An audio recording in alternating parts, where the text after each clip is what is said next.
How do you not start your day with a smile after hearing that? Welcome to the asylum. Isn't that great? I mean, I was going to say, isn't that sound effect great? But isn't it great that our reinforced steel door sounds like that? Yeah, and no one can get out. It's crazy. It's the asylum. Yeah, real nutty day planned for you. I like that. A real nutty day planned for you. This day is going to be chock full of nuts, so go ahead and wake up. Yeah, we have Chris DiStefano being committed today. Yeah. Oh, that's a good one. That's really good. That's super cool. And a whole bunch of crazy things to discuss. Yeah, I mean, news stories. Events, clips, things, recaps of events from our lives. It's not like any other radio show on the planet. I might have Rob change those social media guest photos that we do. Maybe like being committed today. Put like bars up over them, even though it's not prison. It doesn't make any sense. We'll put a straitjacket on them. Is it possible to put a straitjacket on them? I think Rob can put a straitjacket on them. You cut that head off. You put it on a body with a straitjacket. Yeah. How crazy. Yeah. So a couple of things to start with. One thing I want to start with is I have tour dates on sale, so I'm going to prostitute myself. A bunch on sale today, a bunch on sale tomorrow. I'll go over them later. You've prostituted enough other people. It's about time you prostitute. I might as well, but New York I wanted to plug. It's actually selling really well. It's November the 11th here, and the pre-sale was a hit. That's going to be a big show at Town Hall. Yeah, so thank you to all the people that bought tickets November 11th. That's going really well, and hopefully that will sell out. And the rest of the stuff you can go to jimnorton.com to get. I'll announce them later. I'm not going to do it now. It's only 5 o'clock on the West Coast. Yeah, I'm going to try to go to that Town Hall show. Yeah, I'll see. I'll leave some tickets for you. By the way, who does our social media thing? You know, I looked this morning. Someone tweeted. It's the thing that comes up on the app or whatever. You mean? I think our social, you mean our, like the on-demand and stuff like that? Who does that? Faction Talk, home of Jim Norton in the morning and Jason Ellis in the afternoon. I would listen to that channel. But why isn't there a picture of, it says Jim Norton and Sam Roberts. Now, Jason, of course, is a... I wish I looked like Jason Ellis. Yeah, I wish you did too. Yeah. Although, if it were Jason Ellis and you in the morning...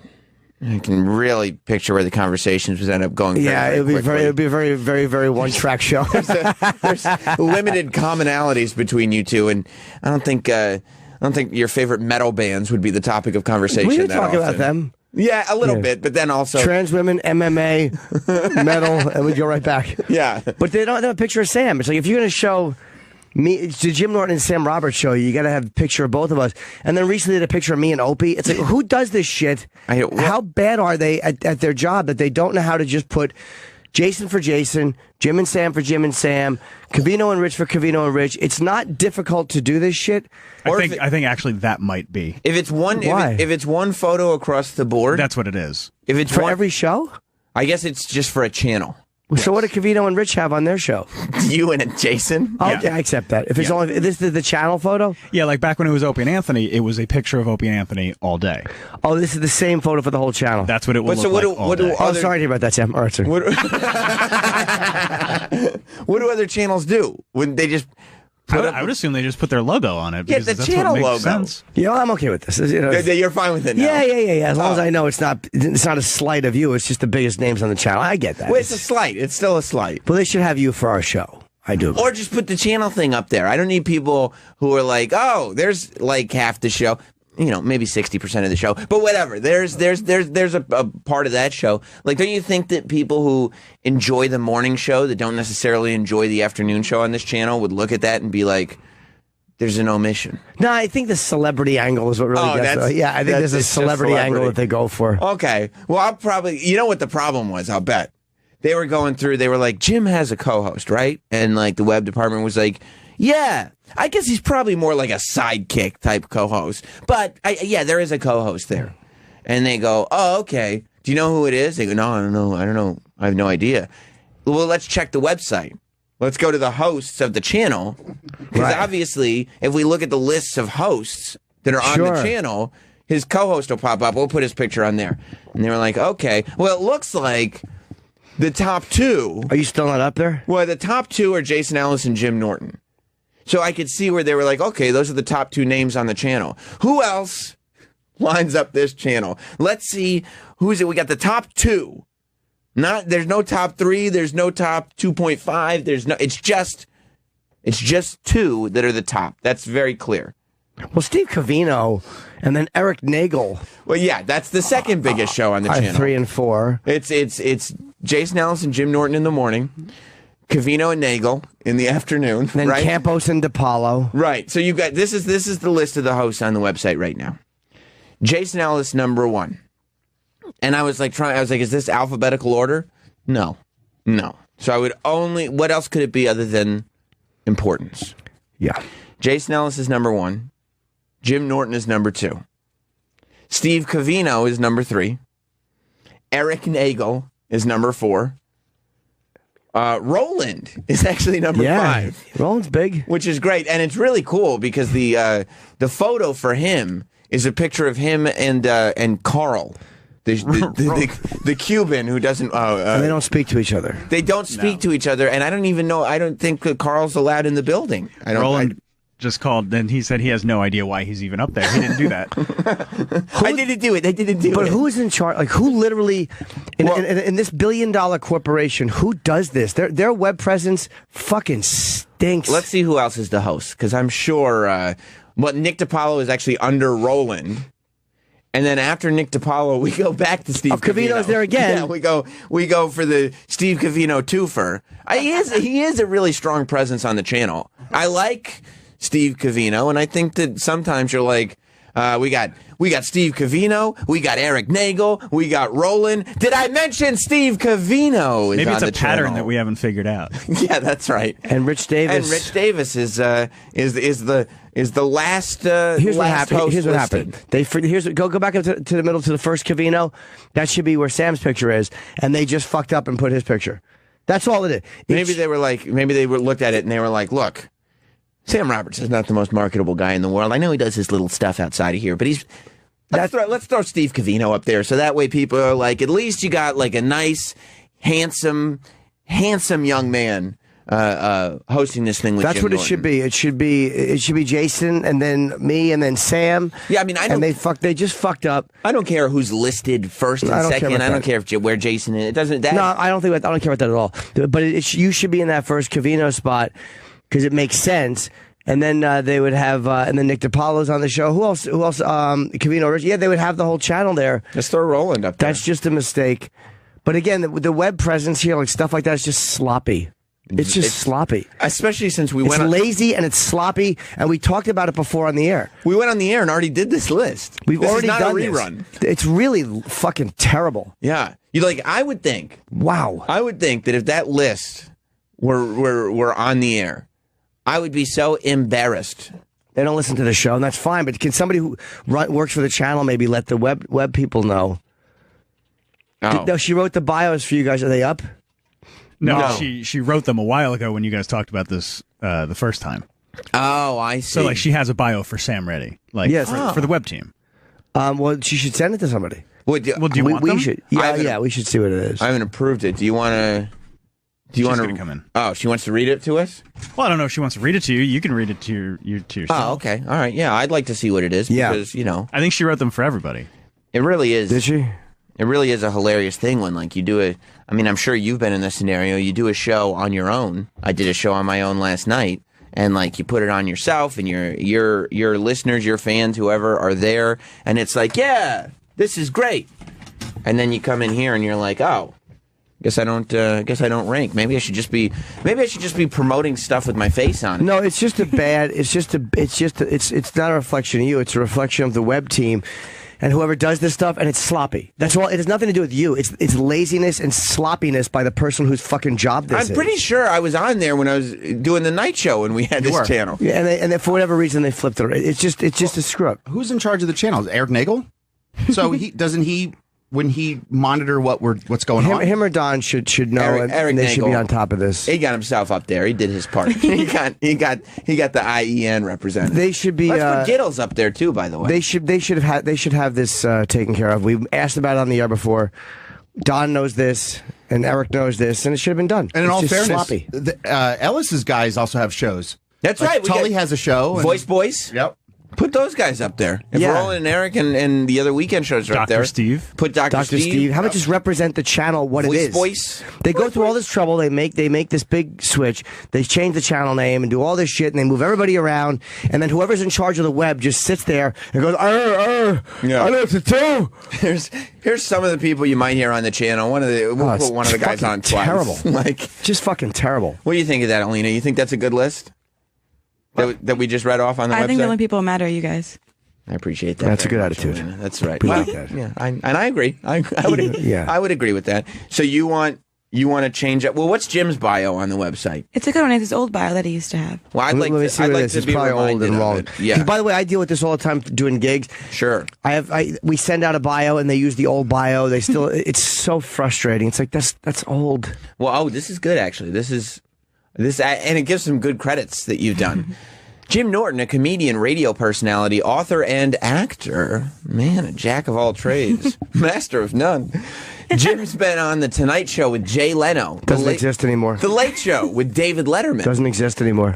Several HBO specials. One. Okay, just the one. And had cameos, in films like Spider-Man, 15 years ago, Zack and Miri Make a Porno, 8 or 10 years ago, and more. Yeah, it does say that. Good. Yeah. He's 5'7", 150 pounds. Okay, and this is good. And it has the muscle tone of Christopher Reeve's thighs. That's good. I don't mind the end. I don't mind either. That was on my bio many, many, many years ago. Now Christopher Reeve is dead. So why don't they use a more updated? You wrote that joke when Christopher Reeves was just paralyzed. That joke is. I wouldn't. That joke is. Oh my God! What year? I probably wrote that in 1997 or 98, or that. That's how old that is. 20 years old. I mean, that makes no sense. Christopher Reeve's thighs are rotting in a casket. Yeah, I wouldn't put it down that he's dead. I would It never doesn't make use any it. sense. I stopped using that years ago. Well, yeah, he's been dead since 2004. Wow. It's just. Do you know who Christopher Reeves is? Yeah. He's that Superman guy, but not the hot one anymore. Right. What year were you born? 94. Okay, so you were 10 when Christopher Yeah, Reeves my died. mom said she had a sex dream about him. Oh, okay. That was her guy. Did she really? Yeah. That's good. And then we had the sex talk after that. And then I went to therapy. Just that. a lousy job by this picture is one thing, but the web for them to be using old bios like that, It's just really lazy. It's lazy. yeah. It's fucking lazy, It's and it's someone really who doesn't know the shows and doesn't know what they're supposed to be doing and doesn't know the content they're supposed to be uploading and talking about. Get somebody who knows what they're fucking doing and not just somebody who you're like, hey, could you go do this? It's really a crummy operation. It stinks. But the future's... That part of it stinks. Listen, we all know the future's in the satellites, not the internet, okay? Let's focus on what's coming out of those satellites. Just bad. That's everything. You look at the future, you look out your window, you read the front page in the newspapers. Everybody's talking about satellite dishes. That's the future, my friend. Well, who do we need to talk to? Like, we've asked about it before, we've complained about it. It's not to be babies, but who you figure if you mention something like this, they would fix it. Yeah. And they just don't. And it's been that way here for a long time. With somebody, whoever the web team does, like the way they are so slow uploading the videos. We'll kick it upstairs. They're fucking awful. We'll kick it upstairs. To who? Whoever's got to kick it upstairs. Yeah, who do we kick it to upstairs? And then they'll kick it upstairs. Oh, and then they've got the greatest thing now. Because where's the other Sirius XM facility now? Which one? The one there's another one in New York. Oh, But yeah. it's not in this building. Right. It's a different 1290. 1290. Yeah, they'll be like, we'll throw it over to 1290. So you gotta walk 6 blocks to figure out what's going You on. maybe Jazz at Lincoln Center? We could shoot by there. Yeah, we're gonna throw it up to Jalk and see what they've got to say about it. But the web team has to take care of all of the content on Sirius. There should be somebody looking over our specific stuff just to make sure it's looking the way That's it true. should. Yeah, I agree. But again, they should also know their jobs. Like, you know, I mean, even though they have it's a lot of shows, but you don't have to update this stuff that often. There's not that many really like significant morning shows on Sirius. We're like one of a few significant morning shows. Why would you want that bio advertising your morning show? The Christopher Reeves thigh, he's dead. He's been dead for what's it? 4, 5, 6, 7, 13 years. They just grabbed did that something math. out of your bio that they've seen online, which was an old bio, and they just don't know what they're fucking doing. Yeah. Ugh. Awful. Does Steve Covino have the same bio twice, or did they switch it up for the second one? No, but the same bio twice. Same bio What twice. bios do you have written up for? I have everyone wanna- but Rob's. Because I didn't know. He wasn't like official. I That's write fine. This. Yeah, Rob probably doesn't need a bio. No, not at Just all. a picture. It's Right. a headshot. And He's that's just a it. handsome Hey, guy. I'm handsome. Yeah. Yeah. Headshot for a cum shot. Wait. They definitely changed it, though, because you just reminded me. Spot's gone. Yeah, because when we complained about it the first time, the reason she had Rob on her list at all is because Covino and Rich's producer was on there, and we wanted all our producers on there. So they actually did go in and change it, but they left up Covino twice instead of putting me on. They're like, oh, okay, they don't want Spot up? All right. Like, they did it. They edited it after we complained about it, but they didn't. There is a wide-ranging and vast conspiracy against the last professional broadcaster, Sam Roberts, that exists within this facility. I would think so. That's the only answer, right? Based on this, yes, I agree. Yes. I'll text on. And Troy knows about conspiracies. If I presented this to you, if I presented the evidence you've been presented with today, would you go like, yeah, there's more than meets the eye there? Absolutely. Yeah. Yeah. There's something going on that's not in front of us. Right. Like you would be sitting there going like, you guys just believe everything that's in front of you? Yeah. Like, there's obviously... This is something like that Stan... What's his name? Stan Romanek? This is something like what's on his computer. No, there's kid porn on his computer. Yeah, it's a totally different... Is that a bad example? Yeah, that doesn't... This looks good. The shows, okay. This is all correct. Jim Norton and Sam Roberts, Covino and Rich, Jason and Alice, Craig Ferguson, Nick DiPaolo. Oh, Tony Hawk's got a show? Yep. That's awesome. Just started last week. Tony Hawk, that's great. Is he good on the radio? I've never heard him. He has like stories about skateboarding and back in the day. I mean, yeah, if you're into skateboarding, it's a cool show. Okay. He's awesome on skateboard. He's got an awesome PS1 game. Tony Hawk is the fucking man. So they did update this and do a good job. So somebody is updating things. They even got Love and Haish up there. Everything is great. The Tully Show's up there. So they've done all that. No voice boys. No voice boys. No voice boys. That's not right. But they didn't do the bios and the individual people, right? Yeah, they've done, like the shows are up to date, but the list of hosts is an elephant graveyard. I mean, it makes no sense anywhere. No, really sloppy. Yeah. Alina, did you want to read your bios that you wrote? Yeah. Do you want me to do everyone's? Yeah. I mean, Sam's the longest. That's probably I mean, well, no, I'm gonna let you handle it because I don't want to get in the way of your creativity. Yeah. Okay, I'll go in order. I'll do it all. Okay, so Jim Norton's. You might recognize Jim Norton as the star of All Your Dirty Dreams, but he's also the co-star to Howard Stern's favorite radio show, Jim Norton and Sam Roberts. That seems unnecessary. Described always as the most handsome guy in the room, Mr. Norton has won countless awards, saved a baby from a burning building, makes a fantastic Eggs Benedict, and continuously makes the world a better place by recycling. He was born just 14 years after the original Star is Born film debuted. Coincidence? I think not. Would you like that bio on the website? It's no worse than what's up there. Wouldn't it be great if we could get that up there? Yeah, even though she said debuted. That's all right. He debuted. Yeah, that's debuted. Is that right? I still gotta go to school. The T is silent. Yeah, debuted. Okay. I didn't realize that you make a great Eggs Benedict. Yeah. Is that the dish? Fantastic. Yeah, I've told you that. You didn't pay attention. Huh. By the way, what year did the Stars Born? 14 years minus when you were born. I forgot. I know. I did the Judy. Dench? Yeah. No. Who's the girl that was in Wizard of Oz? Oh, Judy Garland. Yeah, the original one. I did. Okay, cool. I did the math. I did math for that. That's awesome. Google so that's factual. Yeah. So you made up the thing about the baby and the Eggs Benedict, but you were factual about it. Everything's true. Is that true? Wikipedia. Yeah. That is Wikipedia page. Wow. Yeah, I thought you meant the Eric Roberts version. That was 1980, which would mean I was born in 94. That'd be cool. That'd be great. You'd just be a cool young guy. You'd be 23 with me. Oh, yeah, it wouldn't be good. 23 is a little too young, It's right? too young for me. What do you want to, like, 35. just perpetually 35? 35's cool. Hey, guys. Yeah. It's my 35th birthday again. Yeah. Oh, you. They'll laugh. Okay, Sam Roberts' bio. Oh, man. Sam grew up as a poor orphan in communist Russia. What? Once he turned 18, he set out on his long journey to the past to find his family. Strangers on the street said he resembled the long-lost princess of Russia, Anastasia. After a DNA test proved otherwise, Sam left Russia for America. What? Once he got off the plane at JFK with his dreams in a cardigan, he witnessed a wrestling match between two old men. I thought, gee whiz, this is incredible. I need to tell someone about it. Anyone about it. He stepped on a freshly peed peed on soapbox and spoke highly of what he had recognized as WWE. When Sam spoke, everyone listened, even the deaf people.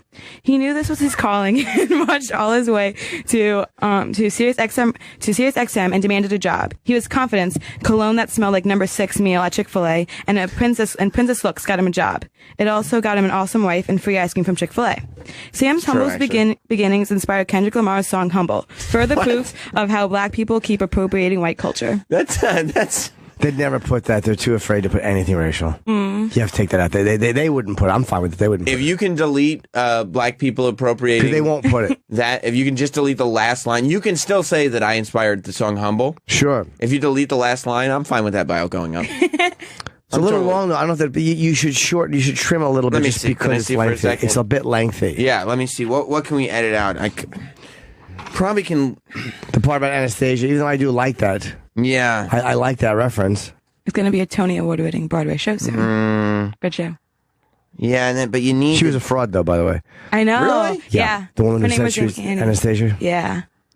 I think, yeah. Great movie. Maybe you delete the sentence about Anastasia if you got to delete something. Just because they won't, it's too much for them to put. Because you need some of the Russia stuff to get to the DNA. Because I need to leave Russia because I need to get off a plane at JFK to discover WWE. Just say Sam was smuggled out of Russia when his birth parents were killed. He was adopted by a nice man and his wife who were overseas hunting BBC. Yeah, and then you go to I thought gee whiz, and then you start going into the WWE stuff. That's perfect. Yeah, and then we'll yeah. Okay, I put in parentheses the keeper stuff. We just need a new open. I got you. A little tighter open. Okay. Oh, you know, it's weird. Like I'm doing the pre-show for the WWE's NXT show on Saturday from the Barclays Center.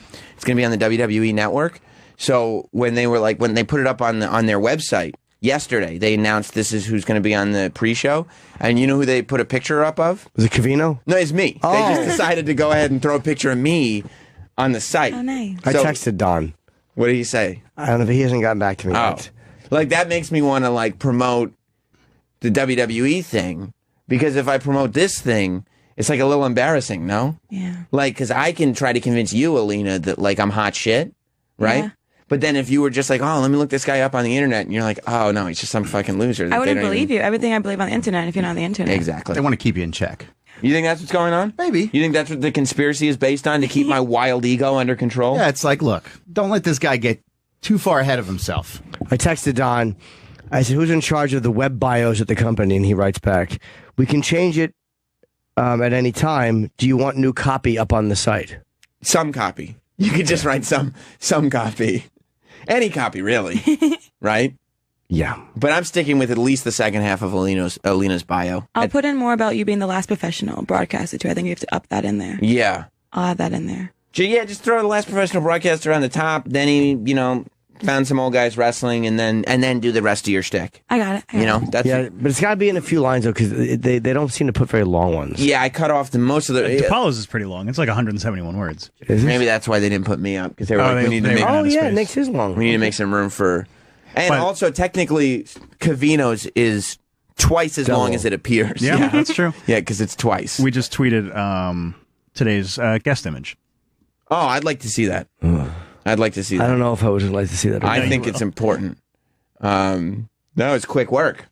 Way to go. God damn it, that's terrible. Rob, that was quick Being work. committed today, Chris DiStefano. Excellent. amazing. If you go to Jim and Sam Show on Twitter, and I think we can post that on Instagram too, right? Yeah, we will. If you go to either one of the social media accounts, you can see our new guest bio. We're going to do that for everybody? Yeah, Yeah. why not? Rob is looking at me like, fuck yeah, we are, of course. Yeah, being This- committed today to the asylum. That's great. This is the asylum. Of course we're doing that today. Amazing. Oh, that's awful. All right, Alina. Thank you, Alina. Well, thank you, and Anytime. if you could, it's called word economy. Is something that they teach you in radio. Okay. And it's like making sure that every word means as much as it possibly can, so you can get as much across in as few words as possible. Yeah, you sometimes you have to edit a little bit, even though it's good in a long form. But for a web bio, it's got to be kind of a quick hit. I'd like to keep the spirit of your bio with a little bit of word economy. I love it. Look, I'm learning things. There it is. Thank you, guys. Thank you very much. How was your gig last night? Oh, it was really, really fun. It was great. We so you had Dan. Yeah, we drew a bigger crowd than I thought we were going to draw. Yeah, it's not surprising. No? Yeah. It's you and it's wrestling, and yeah, of course. It was nice to see. But we had Dan Soder there, who was fucking like, especially once he started doing the impressions and stuff. Like, first of all, his observations on wrestling are just going to tickle wrestling fans. Does he like wrestling? He likes it a lot. But he started he just launched into a bit about Andre the Giant being afraid of Jake the Snake Roberts' boner because he was afraid of snakes, and it was funny. And of course, doing the Andre voice and everything. So that was fun. Did people laugh? I mean, yeah. Troy showed up. I think you were there for that part. You were there for a little bit of the Dan Soder stuff. Yeah, Dan was great. Yeah. And then we had Skylar Aston, who was in here with Nick Nolte. You remember him? He was on the Nick Nolte show. He's a young guy. He's in all the Pitch Perfect movies. Yeah. I liked him. He's a big wrestling fan, too. Okay. So I had him come by. He's in town filming a movie. Okay. So he came by for a little while. Mark Henry, who's the world's strongest man, who's a wrestler for WWE, he popped in for a while and hung out. And Katie Linendahl, who I do a bunch of wrestling stuff, yeah. she was there, too. And the guys from Busted Open, the show on Sirius. They introed me. Is that a wrestling show? It's a wrestling show. So they introed me, and I chatted it up with them for a couple minutes. They were the ones who were trying to get up into the cage that we were in at WrestleMania. That's right. And then I told them to go away. They had to go away. Yes. Yeah. I remember that. Yeah. So they were awesome, and they introduced me. And it was a really fun show. Was it an hour, 2 hours? We did 2 hours. That's good. Yeah. And the Highline Ballroom is a really fun venue. They got a big screen, like a big LED screen behind you. So I just put up the big Sam Roberts Wrestling Podcast logo, and I was kind of worried because for some reason the venue at the last minute emailed everybody that got VIP tickets and said that we're doing the meet and greet at 5, and it's an 8 o'clock show. And so I was like, what? And they were like, yeah, that's just what we're doing, blah blah blah. I was like, what? I mean, but they didn't let you know in advance. And that's way too early, by the way. And it's way too early because in my mind I'm like, okay, I'm doing a 2-hour show. I'm going 8 to 10. That means by the end of the show, people who got there on time for the meet and greet are going to be there for 5 hours. And I was like, but people, they came, everybody got there pretty much on time. How long did the meet and greet last? Probably, we were wrapped up within, it was probably about an hour. That's a really stupid thing by the venue. They should do it at 6:30. Yeah, or 7 even? I had it at 6. Okay. Because then you go from 6 to 7. Everybody goes down, has time to eat. I have time to figure out the show and talk to the people that are showing up and the guests and everything. But I don't know. They did it at 5. But, I mean, everybody was super cool. Good. I talked to everybody that I could talk to after the show and hung out. What stuff did you have? What swag? I had a whole bunch of T-shirts. I think there's if you go to my Instagram, there might be. I had 4 different T-shirts and then 2 pins, 2 lapel pins. And, I mean, we sold a couple, but we didn't sell a ton of stuff. But we sold some shirts. There they are. Yep. They're the T-shirts that were on sale on my Instagram. You can see. Oh, nice. Yeah. Shill Robert Shill, not Sam. And then there's one, it says Sam Roberts. It's got like a computer image of you, like an old Atari game. Yeah. Computer image. And then one that just says Haps with the expression on your face. I can't express it other than to say it's bullet worthy. And you find so? And Haps, yeah, it's not a good picture. It looks like the Obey logo, except it's my cartoon face and it says Haps. Who ships them? I have a company called Pro Wrestling Tees that is a very cool company that works with people to they put stores up and they make the shirts per order. So I don't. As per right, exactly. I don't have to touch anything. And they just give you your cut when people buy the shirts. Do you get or if you have a live event, they send them to you at wholesale prices. Are you able to access, because I'm going to do something with something similar, but I want to make sure I can access the orders so I know how many people are actually ordering? Yes. Okay. This way you know that they're not just sending you a commission on 10 when you've sold 30. Yes, they send you how many orders came in and who ordered what. Okay, that's cool. Yeah. And then just make them according to order? Yeah, so that's what so there's 9 shirts or something up there. So I just got the 4 that are most popular and had them ship me you have 9 different shirts? Yeah. Did all of them sell? No, a couple of them I think there's one or two of them that I've maybe sold one of them. So you just have them. It's like, yeah. Because it doesn't cost anything. Right. If they want to do it, they'll make it. Okay. Yeah, and then I found, I had printed up hoodies a while back that I didn't do anything with. It was just like a limited run. So I did like a wrestling trivia thing at the end of the show. And if they could stump me, they won a hoodie. Who stumped you? A couple of people did. There were. I mean, I think I'm a wrestling nerd, but it was like, which city was the first city to host all 5 major pay-per-views? Cleveland. Wasn't Cleveland. The answer is Boston. I didn't know that. But what else? Anthony was good. I had Anthony and Hot Dog and Rob and Paul.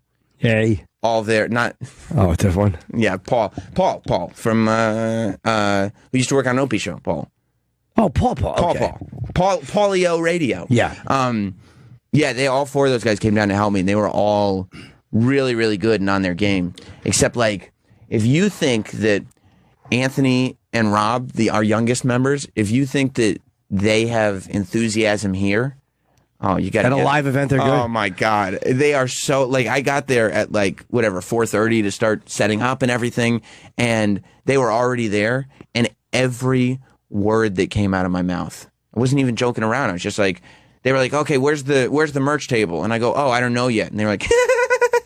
They're just happy to be there. Yeah, it was so much fun. Oh, it's good to know that they're willing to do extracurricular stuff. Curricular. Oh yeah, good. Oh yeah. And then they go at the end of it. Anthony is such a degenerate gambler, looking for like that's just his mentality. Yeah, like he's just looking for the extra cash. I go, all right. I had him run the merch table because I figured you can work with cash. Although I counted everything. Of course you did. You should. And I go. So what did we sell? And he goes, oh, we sold this many pins, this many T-shirts, and 2 hoodies. And I was like, hoodies? I was like, I wasn't selling any hoodies. They were just in a box behind the thing. I was giving away as prizes. And he was like, yeah, but somebody came up and they said, how much are the hoodies? And I went, $20. And he gave me, and I was like, okay. That's a great price for a hoodie. Yeah, that really is. I would have actually bought it for $20. I mean, I would have just scratched out the logo, but I still would have bought it. That's not nice. It works for everybody because it's a great price for a hoodie, and the hoodies are really good. Like, and I wasn't selling them, so it's $20 more than you would have made. So Anthony kind of figured like anything back there was saleable. Yeah, he was like, I mean, we're not selling them, but at $20, I can get you one. How much for that backpack over there with all the stuff in it? Yeah, that backpack? Sam Roberts. Yeah, well, I'll get you $35. $35. Yeah. 50 with stuff in it. Yeah, he was just finding stuff that I had left there and just selling it. And I was like, great, sell it all. I don't care. Well, it's nice to know those guys are available for stuff. Good, and that they work hard. I like that. Yeah, and they were free. They were enthusiastic. I told them they didn't have. I was like, look, guys. After I announced the show, I was like, if you guys want to come, if you want to help out, if you want to do anything, well, they all like free, to make a little extra money, sure. Well, that has not been discussed yet. TBD. That's TBD. Yeah. You throw a little something. There's another. Because I got them for a 2-day deal. Oh. Today we're doing the show at Caroline's that we're going to air on the channel Saturday at 2. Are you excited that all this wrestling stuff is happening this week in New York? It's a lot. I mean, I'll probably once it's all over, I'll take a breath and be like, that was fun. Now, but it's literally from yesterday until Sunday. It's every day. Are you doing wrestling stuff every day? Yeah. It's every day. Yeah, no, I understand. But it's good though. It's something you're obsessed with. You might as well. Yeah, and I like doing the live shows. Yeah, they're fun. The people who come out to them are always so appreciative. Yeah, and I'm always under the assumption that I'm going to sell 15 tickets, and then I fill a room, and it's that feels good. Well, yeah. I mean, first of all, wrestling is what it is, and you know more about it than anybody. I mean, right. So if people are wrestling fans. Why wouldn't they go to that? You're stupid not to, knowing that especially now you're on the channel. And on what are the pre-shows? The WWE Network? Yeah, because they wouldn't know I was on this channel, but they would know. They wouldn't know you were on this one. No, they would know I was on WWE's channel. Yeah, I mean, look, wrestling is massive. Yeah, it's massive. So good, man. Congratulations. I figured it was good. I would have stopped by last night. I had to tape last night because Anthony was not available the night I was going to tape. Yeah. For a chip, so I was actually would have come by, but I had to do that. So I'm sorry I didn't come by. No, and. If you were doing Chip before that, I'm kind of glad that you didn't, because you probably would have had some of that Chip energy in you. And I would have just come by to support you, just to see what you were doing. I wouldn't even have had to, be introduced just to watch it. Even if you weren't on stage, I would have seen you in the audience, and it would have just been a Chip face staring at me and scowling. Or Edgar. It wouldn't have been Jim, but I still would have come by. And what time did you finish? I wound up finishing around 9:40. 10. I was out, so we just did 8 to 10. But it was, yeah. Where is the Highland? Highline is in Chelsea. It's on 16th Street. Now, was everybody, because when you look at the picture. That's a great venue. It is a great venue. Let me ask you, can you look at a picture of the inside of it? Because when Sam was promoting it, it had like a circular chair. Was everybody facing you? Yeah. Oh, they were. You can see. If you go back to my Instagram, you can you can at least see like the stage setup. I like those couches you had up there. Yeah. So they put up those couches, and yeah, the audience is completely. They are facing you. Yeah. Is there any pictures of the? Hang on. That's a nice venue, and they set it up. You can get like what 300-400 people. They say that you can, but it's not. Like that's not what it looks like, because they set up for something like this. They set up tables and chairs. That's and why stuff. It looks different. Okay. So it's more like comfortably. It's more like 250, 300. That's perfect. Yeah, I think for like a general admission show, you can get like 600 or 700. That's the way it is when you do standing room. But then who the fuck wants people standing? So for tables and chairs, it's comfortable. It's perfect for a podcast. We probably had 200, 250 people in there, and it was excellent. like it was like not like they didn't. The standing room tickets, nobody, they didn't sell enough tickets for standing room. Yeah, it's fine. But I was glad that they didn't. Or I don't know, they might have cut it off. I don't know. You don't need standing room. If you're doing a 2-hour podcast, standing room is, the problem is people talk when they're standing and they shuffle around and they're restless. It's not as good for the show if they're standing room, so you're better off just having them seated. Yeah. That's good, man. Yeah, so it was Hulk Hogan show up? No, Hulk Hogan did not show up. Of course not. But you were happy with it? No, yeah, I was very, very happy with it. Well, Highland Ball, it's a nice new venue. And then, yeah, you should definitely check it out. You should and if to do live shows or whatever, it's just... How high is the stage? 50 feet. It's probably like whatever this is. Yeah. He's doing above his head to the ceiling. Okay. It's right. It's probably 4 feet. Regular stage height? Yeah, 3.5, 4 feet. Okay. Yeah. Yeah. And then Caroline's today, if anybody wants to come out. What time is it? It's at 2. You can at this point, if you just show up, if there's any space, you can try to get in. But that room's going to be packed. It will be. We have Seth Rollins and Sasha Banks coming. They don't draw though. They draw pretty well. Oh, they do? Yeah. Oh, okay. I didn't recognize the names. Well, WWE's running the Barclays this weekend. Okay. And they've decided to go ahead and do 4 nights in a row. So they draw okay. Wait, they're doing 4 nights at the Barclays? Are these filmed? Yeah. They're doing Saturday, Sunday, Monday, Tuesday. Wow. Are you going to any of them? I'll go to a couple. You're not going to go to Monday, Tuesday, though, because you'll be radioing. Yeah, it's true. They're in the evening. So yeah, but you're probably going to be too tired. Are you going to be too tired for SummerSlam? I'll make it. We're in SummerSlam? SummerSlam Sunday night. Oh, you won't be able to make that. You got to get up tomorrow. I mean, for Monday. Yeah. That's a shame. Well, unfortunately, that is. I at least have to be there for the kickoff show because that's a job. Will you stay to watch the SummerSlam? I'll probably stay. I'll probably. Yeah, but you'll get home late. I'll probably stay. And yeah. Do you think you'll go Monday, Tuesday? Right now, I'd say maybe I won't do that, but realistically, what's Tuesday? I very well might. That's it's after Monday and before Wednesday. It's the day of the week. It's still technically the beginning of the week, but closer to the middle. Yeah, they're doing NXT, SummerSlam, Raw, and SmackDown. Oh, SmackDown's on Tuesday? Yeah, all from the Barclays. Are they all going to be sold out? I would think they'll at least be. SummerSlam's been sold out for months and months and months and months. And NXT, I'm sure, will sell out. Raw and SmackDown will probably be sold out, if not close. When is wrestling? Aren't they doing something in Los Angeles too? Yeah, at the end of September. That's the next pay-per-view. That's the next one? It's the next, pay-per-view. The thing about this is, they do a big weekend. That's why the schedule is, insane. They do a big weekend like this, right, where they're just everywhere. And for all the guys, it's not like after the show is over, they're like, all right, we got done with the weekend, because it just continues on forever. They just go to the next town, to the next town, the next town, the next town. Well, do you have to go to L.A.? Yeah, at the end of September, yeah. I have to be out. I'm going to be in Seattle and Portland. I think that weekend that you're on the Sunday. So we should try to do something when we're out there, so we don't have to fly back immediately. Do some shows? Yeah, I would like to go to LA for a couple of days. Yeah, I would love to do that. And I like being that loopy when we go on live at fucking 5 a.m. Yeah. Oh, it stinks getting up at 4. We could pre-tape shows. Yeah, you guys did that last time. Remember that one show we pre-taped at night? Oh, one show. Oh, that was fun, actually. We had. Yeah. Is that when we had fucking Brad Williams and his girlfriend in? We had Brad Williams, and we had, I think, Ricky Velez. Who was very good, yeah. And Margaret Cho. That was a lot of fun. Yeah, so we could do that. Or, I really don't mind the loopy 5 a.m. I don't shows. either. They're I don't kind care. of fun. Yeah, we should do 6 months of shows out there. You were thinking? Yeah. No, I thought like 3 days. Oh. Yeah, no, I got to... I got a family and a mortgage and all. Like I'm Yeah, not. the kid, bring the kid out. I'm not. No, Just I'm not, have her put him on a plane, and you'll meet him at the airport. Yeah, they do that. You just put a flying child, laminate on. That's And true. they know that they're flying by themselves. well, he's And then somebody in the airport, like there's some good Samaritan, will walk him around and walk him through he security. can't. He's 6 months old. He can't walk. Well, you Like, leave it. What you do is you check him in, and you leave the thing at the desk, and they wind up having somebody come get him. Yeah, Like, I it know he just can't gets- walk. He can crawl.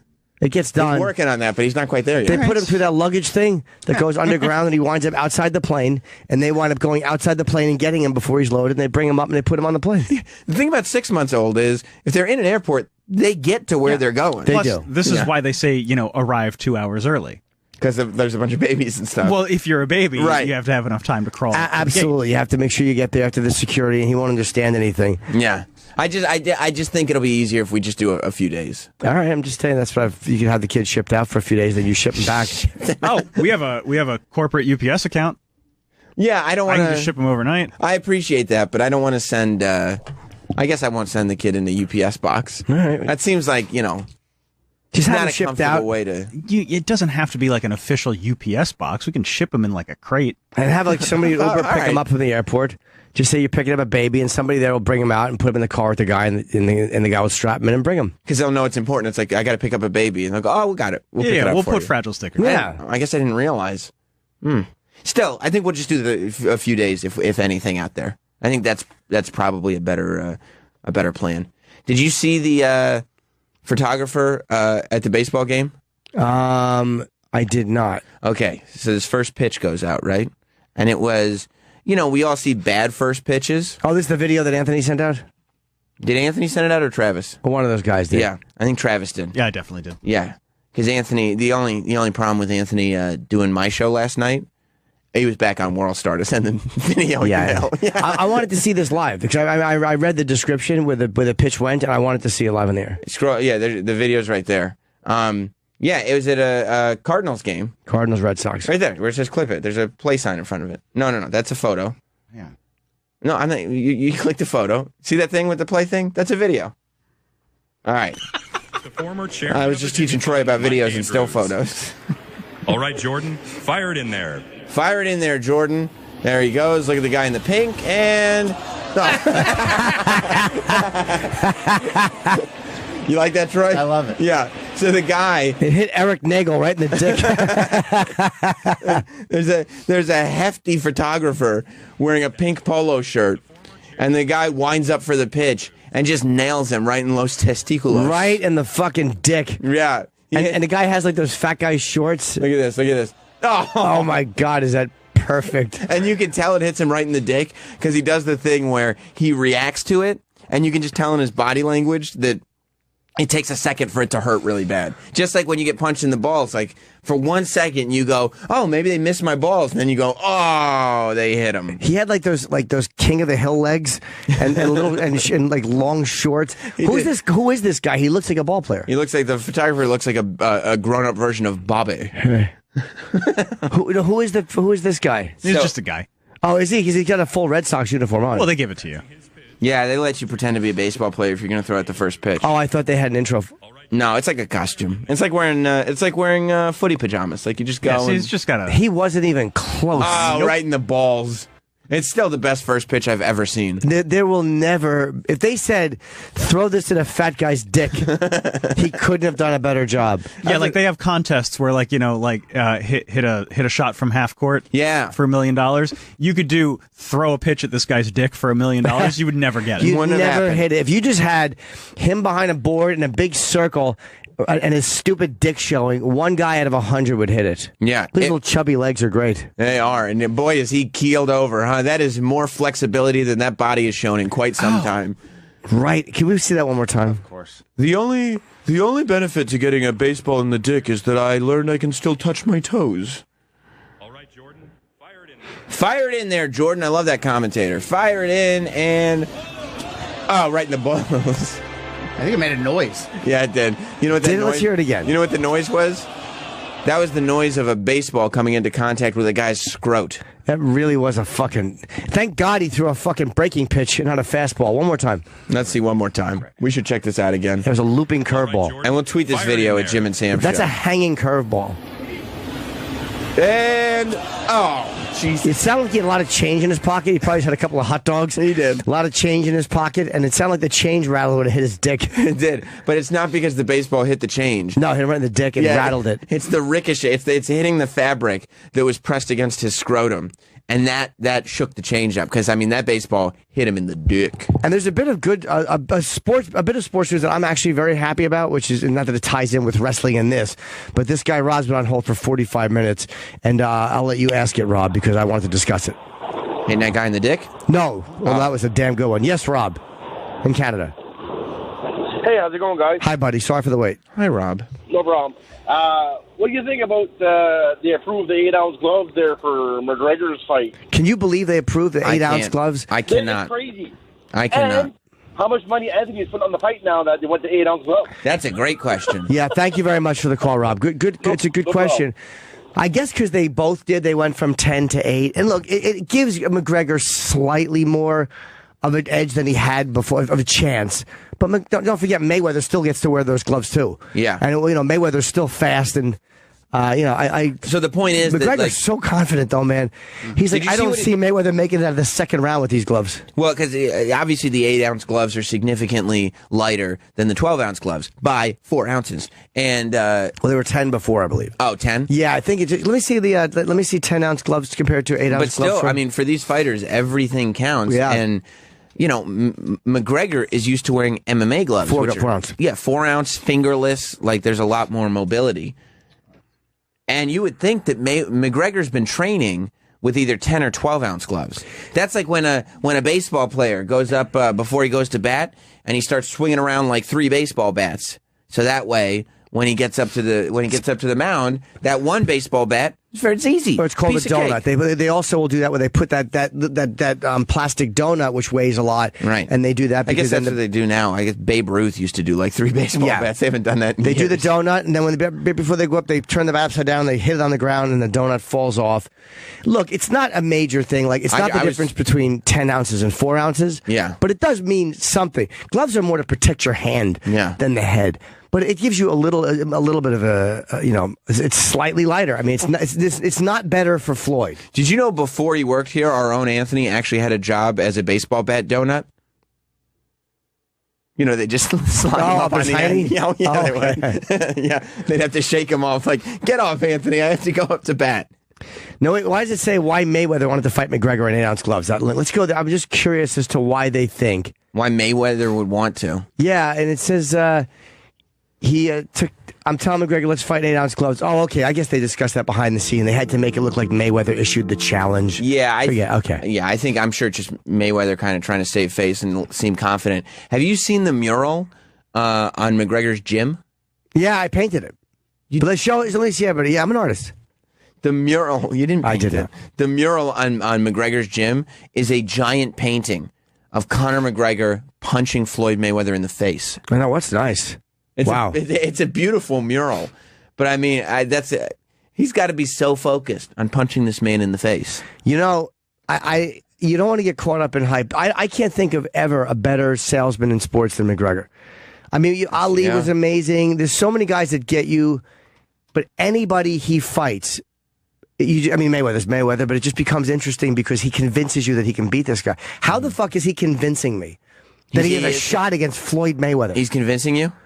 That he has a shot against him. Yeah. His confidence is so over the top, and he's so good at delivering it. He's saying things like, now that we've gone to 8 ounce, I don't see him making it out of the second round. Well, that's got to be part of his game plan, right? He wants at least some of that to get into Floyd Mayweather's head, or at least his camp's head, or whoever. So maybe that's what it is. Why is this guy so confident? He must know something that we don't know. He looks like a beast. Look at how fucking jacked he is. He's like, look at me. He's talking about Floyd's little head. How fucking tiny. He's like, there's no way I can look at a man's head. No, he cannot take my punches. Anthony, you got money on this, right? You told me last night you had money on it. Did you know at the time when you put money on it that they had changed to 8-ounce gloves? Yes, sir. So what'd you do with your bet? I up the bet. How much? What are the odds? What are the odds? If I bet $1,000, and I normally never ever gamble. I did 200. Okay, but I'm saying how much can I win if I win $1,000? 200 to win 800. What's that? 200 to win 800. So it's times 4. Yeah, it's plus 400. So plus 400. What does that mean? I don't gamble. What's that mean? So if I put $100 on the game on the what on if the it's fight, $1,000? He's putting $1,000 on this fight. You can win 4,000. Oh, okay, that's worth times 4. Okay. How about if I also put money for McGregor to knock him out in the first round? That's I believe that's minus because they're saying that Mayweather's going to kill him early. So like that's like minus 150. So you'd have to put a little bit more money to win more money. If I said McGregor was going to knock Mayweather out in the first round? Yeah, no, they say Mayweather's going to knock McGregor out in the first. What if I wanted to bet McGregor will knock out Mayweather in the first you win round? a shit ton of money. Because they're saying he's not going to come close. Would anybody take that bet? Would anybody take it? They would love to take that bet. If I said, I'm going to put money... I would probably take that bet. I want to make 2 bets. Okay. McGregor will knock Jimmy him. 2 bets. Jimmy 2 bets. I'm going to bet McGregor to win for 1,000. And this is my gambling for the year. And then I'm going to bet McGregor to knock him out in the first round. I'm going to put 500 down. And I'll put another 500 on McGregor to knock him out in the second round. And that's it. Those 3 bets I'll place. Because you're going to part with $2,000. And I'm losing money. I mean, obviously I'm going to lose money either way, like because I'm betting 3 different things. Yeah. But I do think that why not? Those are the only bets I've ever made in my life. Or you put money down and maybe you win a whole shitload of money. Yeah, I mean, yeah, it's a good... How much did you... Can you help me set that bet up, Anthony? I don't even know where to go to bet this money. Where do I go? Well, it depends. You got to have a bookie.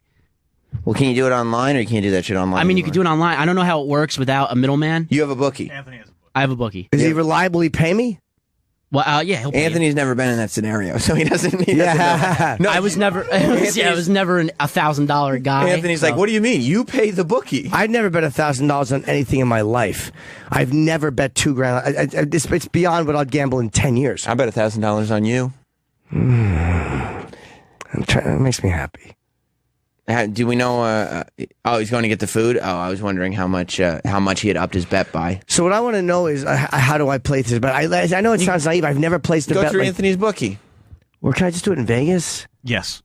Well, yeah, you can do it in Vegas, but are you going to Vegas? Oh, I have to go there to do it. Or Atlantic City, I could do it, but Or you can just do it online. can you? Yeah, there's plenty of. What about Anthony's bookie? Hey, I know a guy. Don't worry about it. Yeah. Like, Anthony's like fake mafia guy. Oh boy, do we have a fucking update on the pitch guy. Hello, Rich in South Carolina. You mean on the guy who pitched through the pitch? Yeah. Yeah, so the kid Jordan, about 6 to 8 years ago, he had like a bone cancer, and he came out as 6 to 8 years younger, and he rolls his first pitch up, and so then he gets all excited because everybody's cheering for him. So then he takes off and runs around the bases. Well, so cut to last night. Last night's their annual give-a-thon for the Jimmy Fund Cancer Center. Oh, thanks. And they announced this kid, oh, look who's come back to Fenway Park. It's Jordan. And no, it's a feel-good story. So everyone's, all excited. Jordan's back at Fenway to throw out the first pitch again as a teenager in high school. And then, you saw what happened. Yeah, you think they're all laughing at him in school? He's he's a god in school right now for that. Oh my god! So you survived cancer and then threw a ball at that guy's nuts, at the fat guy's nuts. I was the only thing that would make this better is if Jordan had testicular cancer that he survived. He's throwing a ball at the cancer. Yeah. All right, thanks, Rich. Yeah, I beat mine. Fuck your balls. That's great. I would have loved to have been there in person. I don't even know how somebody would throw a ball like that. Like, wouldn't you practice that? Dude, a lot of guys, I don't know if it's nerves. So many guys fucking go to throw this ball and they release too soon. I wonder if it's because you're on a mound. It might be because you're not used to throwing, because a mound is raised. You're not used to throwing a ball from a higher place. Does it fuck up your I don't know. And it's one of those things, I think people get nervous. They get nervous. And so, they try to do technique. But the thing about technique is that if you, like you say, if you release the ball too soon, if you whatever, it really looks stupid. Technique, the technique of throwing a baseball really only works when you do it right. And it's not easy to get the mechanics of that. Did you ever see Louis Tiant throw a pitch? No. Look up Louis Tiant, Luistiant. Louis Tiant. Yeah, Louis Tiant. But watch the way there's so many weird ways people will throw a baseball. Right. And when a guy who's good at it masters it. It's amazing to watch. Let's see. Hopefully, this is just one of him just pitching up there. This is how you can throw a baseball, and it's not going to be good for the people on the radio. Okay, he winds up.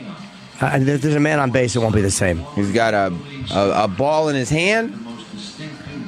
Yeah. And this is slow motion. Whoa! But that was what he'd do. He would turn all the way to the right, and he would just kind of hang there, and then spin back around. It's the weirdest. But if you have he spins and then kind of whips the ball. Yeah, with his arm. Obviously. That was slow motion. But in real life, he would do that in fast motion, where he would go over, spin to the right, slow down, and kind of just whip himself back around. So if you have the mechanics, throwing a baseball, it's an amazing thing to watch somebody do it well. Would I look cool? But if you don't have the mechanics, right, even throwing one straight pitch is virtually impossible. Would I look cool if they asked me to do a first pitch and I threw it underhand? That's cool, right? It's fine. It couldn't be worse than what that guy did. I would love, how funny would it be though if you're throwing underhand, right? And you just threw underhand directly into the guy's balls. You just threw a softball pitch into his balls. Or you could be like Smalls and just like run over to the catcher and just put it in his glove. Yeah, just put it in. Someone just says it on Chip Dressel on Twitter. I have 100 to win. $3K on McGregor to knock out Mayweather in the first. It's one of those long shot bets you take. It's like buying a crazy stock. If you've got the money. Yeah, I mean, if you have a few extra dollars, then you don't normally gamble. Yeah. For a degenerate gambler, you're going to put too much thought into this fight. You talking about Anthony? Yeah, you're putting too much thought into, well, technically the 8-ounce gloves make the difference. I'm just I'm betting that I hope McGregor can land one of those fucking lefts and drill it into his chin and just hit him in the right spot and knock him out. Is this as big a deal as people are making it out to be? Because the article that I read said that Mayweather's used these gloves in 46 of his 49 fights. Yeah, maybe he has. Yeah, again, so there you go. But it is an advantage. It's something for McGregor that helps a little. Advantage for McGregor. And something tells me that this was, because again, whoever planned this, these guys are geniuses. Something tells me that they always knew they were going to fight with 8-ounce gloves. This is the week and a half before the fight promo event. This is the promo event. We're going to fight with smaller gloves because no one's going to think McGregor has a chance. Right. So we're going 100% boxing rules. So to protect Mayweather, we have to have this thing where McGregor will forfeit money if he does something fucked up or MMA-ish, or he throws a knee, or if he throws an elbow. And then let's make it look like, how do we get people to think McGregor has a better chance? We fucking go from 10 to 8. We both petition and they do it. That's it's genius. These guys are brilliant, man. That's why you know that they don't dislike each other. Afterwards, unless something horrible happens, they literally should sit there. They're probably going to have a giant steak together because they've made each other hundreds of millions of dollars. I heard they were taking the same private jet around to the... No, they were not. Is that not true? No, I heard that was not true. That's good. I hope it's not true. I don't think they would. They couldn't It's just bad for publicity. They could not risk being pictured walking up the same jet. I hope McGregor, after the fight, win or lose, it takes his gloves off and kind of throws them, and they hit Floyd Mayweather in the balls. Because nothing's funnier than watching a guy get hit in the balls. Floyd Mayweather or a big fat photographer in a pink shirt. Ooh, Kristen Rochester's taking Sam to task. Sam, and he had a great night last night. This guy's taking you to task. Go on now. Somebody's got to bring me back down to reality like Sirius wants to do. Go ahead, Chris. Jim, love you, love the show. Listen, before I get onto my little rant here, question for you guys.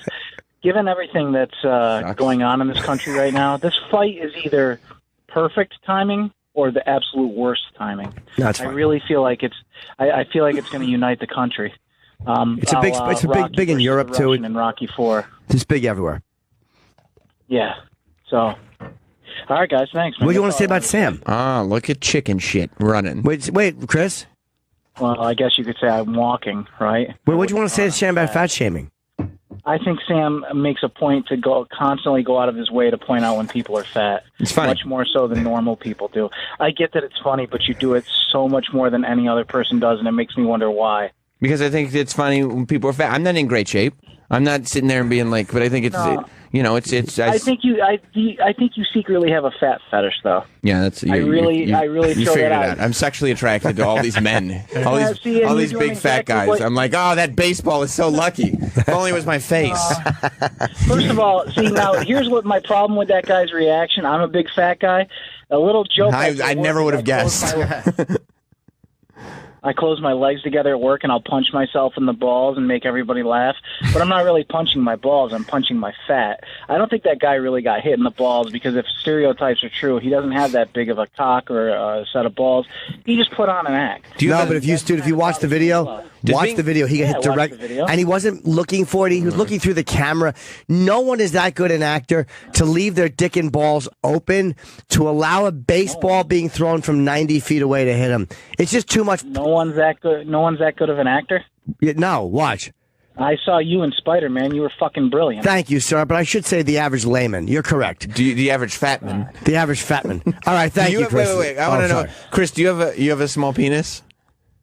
Yeah, unfortunately, which is why my wife. She's been talking to this guy online. I find out he's a black guy from Texas. Is that true? Are you serious? Yeah. How'd you find? Not online, but I went through my phone bill the other day, our cell phone bills, and our 14th wedding anniversary was a couple weeks ago, and there's probably 200 fucking texts back and forth, including about 30 pictures. Well, let me ask you. So I haven't. Are you? Is she a big lady? Yeah, she's a bigger lady. Now, do you guys have a fetish for that or no? A lot of black guys do not care. No, we've been together since we were like 13 years old. And I'm 37 now. We went to a Christmas dance in 7th grade together, and we've kind of been together since. Wow. She was just 13. Yeah. So wait, now I don't even know how to broach the subject with her because I did a reverse search on the phone number and everything. I know exactly who the guy is, what he looks like, and stuff like that. Do you know him? No, I have no idea. I live in upstate New York. He lives in Dallas, Texas. That's weird. Dude, like one of the things is this. The people that are married, it seems like in this day and age, it's really hard for people to not fuck around because you're being exposed to so many people you wouldn't have been, whether it's through Facebook or whether it's through Twitter, whether it's through Tinder or Bumble. There's a million ways to meet new people. So I think that people are more likely to interact with strangers than they ever were. But I think a lot of times, dude, it only stays online. Like if this happened in 1985, your wife may have never talked to another guy, or the guy she talked to may have been in your town that she wound up fucking. Or Big Brother would have monitored it. But this guy, she may never meet. It may be a safe place just to fantasize and go like, oh my God, I'm doing something really dirty. And then it just kind of fizzles out and she never wants to meet up with the guy. Yeah, well, how would you... Well, and that's... How would you feel if that were the case, right? Because like some guys, that's enough. There are guys who will end a relationship because texting is going on, and I get that. Like, if you found out it's just an online thing, it's just a texting thing, whatever. Are you okay? We have been together since we were 13. People need to do different shit, or are you? I can't deal with that. I'm completely torn on it, to be honest with you, which is why I haven't said anything right now. We've got a 12 and a 9-year-old, and I just, how New York State is, man. It doesn't matter if I choose to leave her, I lose my fucking kids, I lose half of what I own, and we've been together 25 fucking years, man. The girl saved my life. I was big into drugs in college and shit like that, and she got me out of it. And I really do think of her as my best friend. I'm just so heartbroken by the whole thing. I don't even know how to fucking. I'm being a bit of a pussy because I don't know how to fucking bring it up. No, I get it. Pussy, dude. It's awful. Why don't you talk to her about my suggestion? Not that you asked for it, but why don't you talk to her? Like sometimes, dude, if you take, I don't know if you're able to do this. Are you able to take something that's painful and make it dirty, and then just watch that kind of porn with her? Like if it's a dirty fantasy of hers to fuck a black guy, maybe she won't do it. Maybe it's just a dirty Like, would you ever fuck around with her, or does that do nothing for you? No, and I'll be honest with you, Jim, and that's the thought of her with another guy. Fucking enrages me. Oh, okay, it makes you crazy. Yeah, well, do you think that you can... And the fact that he's black, I don't know how to take it. Is it like I shouldn't feel so bad because she's looking for something that I couldn't possibly give her? Or do I look at it in the sense that I'm not at all what she fucking wants? And, I mean, it might not... Look, at some point, and I know this is... I mean, you talk about pussy shit, but, I don't... People are people. I don't know if she was out there looking for a black guy and you couldn't, I don't know if you want to put that much thought into it, but what if could you calm yourself down? Because I get why you'd be furious. Could you calm yourself down to the point where you can just have just a conversation with her where it doesn't necessarily end in divorce? It doesn't just tell me what's going on and let's figure out if we can work through this. Because there are people, there are people who cheat regularly and they're able to get past it and continue to have a relationship. Yeah. And that's why I feel almost like I'm being a little oversensitive of it, because it is just texting. It is just words. Well, you got to have the conversation. Yeah, but it's still not right. And I've been on the other end of those where I've talked to people who I knew shouldn't be talking to me because they had a situation. But I also know how these things go. And I literally, dude, 98, and I've had a lot of filthy conversations. 98% of the time, I've never met the person. Like when we just talked online, almost every time you don't wind up meeting. Because it fades out, because their life takes over, or whatever high it was giving them, they get, and then they go, okay, no, but I love my partner, and they don't want to fuck around. And it really does just kind of mountain peaks, and then it valleys, and it goes away. It's still a betrayal, though. I mean, of course it is. And yeah. And it's still, like, and I think Jim's right, like, it might not get, here's why I think you should have the conversation. And have it in a way where you're not like, okay, either she's going to tell me everything's fine or I'm leaving. And but do it while you're watching I'm a Stud. Just like have the conversation, because if you don't have the conversation, then your mind is going to go to the worst places possible, because that's what we all do. Or what you could do, if you have the guy's number, you could call him and go like, hey, Derek, whatever his name is, I'm so-and-so's husband. I know you've been talking to my wife. You don't have to be threatening or crazy about it. You could say, I would prefer you don't talk to my wife anymore. But he doesn't know what the texts are. What if it ends up being something... What if it ends up... I mean, probably not, but what if it ends up being a misunderstanding and now he's this weirdo, That's a good point, jealous too. husband who's calling... Well, you said pictures back and forth. How do you know pictures? How do you unless you saw her phone? On my bill, I can tell what if it's an incoming picture, an outgoing picture. Multimedia it's been message. Going on for about 3.5 months now. So. Oh, like an MMS message or whatever it says. I think you got to just talk. You got to talk to this lady and like. Yeah, I know. But you know, Sam, at the end of the day, I'm deathly afraid of losing her.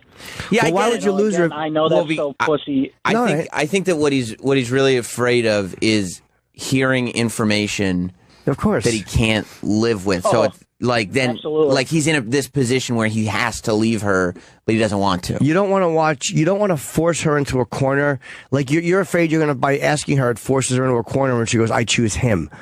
But you got to talk to her, dude. Like, you know, you're in the right here. It is shitty and fucked up, but you know, dude, it's a diversion. How old is she now? Guys might not hit on her anymore. She's married. She's got 2 kids. Been with the same guy since she's 13. Yeah. All of a sudden, this guy's hitting on her, making her feel sexy. For women, that's probably more important than us. We do it because we're dirty. But a lot of times, women do it just for the attention. Like, oh my God, this guy thinks I'm hot. It just makes them feel good. But that's the idea of fucking this guy. I flirt like a lady. I just want to know that I still got a little mojo, and then I duck out. Yeah, once in a while, I get a picture of Sam's legs and I jerk off to him. He knows. Yeah, that's what they're for. Dude, do me a favor. If you talk to her, update us when you're done. Yeah, I'm kind of curious as to how this goes. Yeah, I will, guys. All right. But you should have. No, I don't care. Please. No. Being aggressive, Sam. You know. I thought I'd win you over. And by the way, for the record, I love fat people. It is funnier when you guys get hit in the nuts than when somebody else gets hit in the nuts. I mean, you just look at it and it's funnier. But I work with fat people. You know what I mean? Like I think they're great. Isn't he still at Comic-Con? Who's that? Oh yeah, he's still at Comic-Con. Yeah, they're like, it's over. It's like the end of Ferris Bueller at Comic-Con right now. Go. It's over. No, Go. wait for next year. No, I'm online. Thanks a lot, Chris. I'm online good luck, for next buddy. year's Hall H. Thank you guys a lot, and keep up the good fucking work, Jim. All right, thank you, man. Good luck. Went back to what about Jim? Sam? What a big fat asshole. What a big fat asshole. He probably has no problem with the app background. No, he doesn't mind that. I'll tell you this though.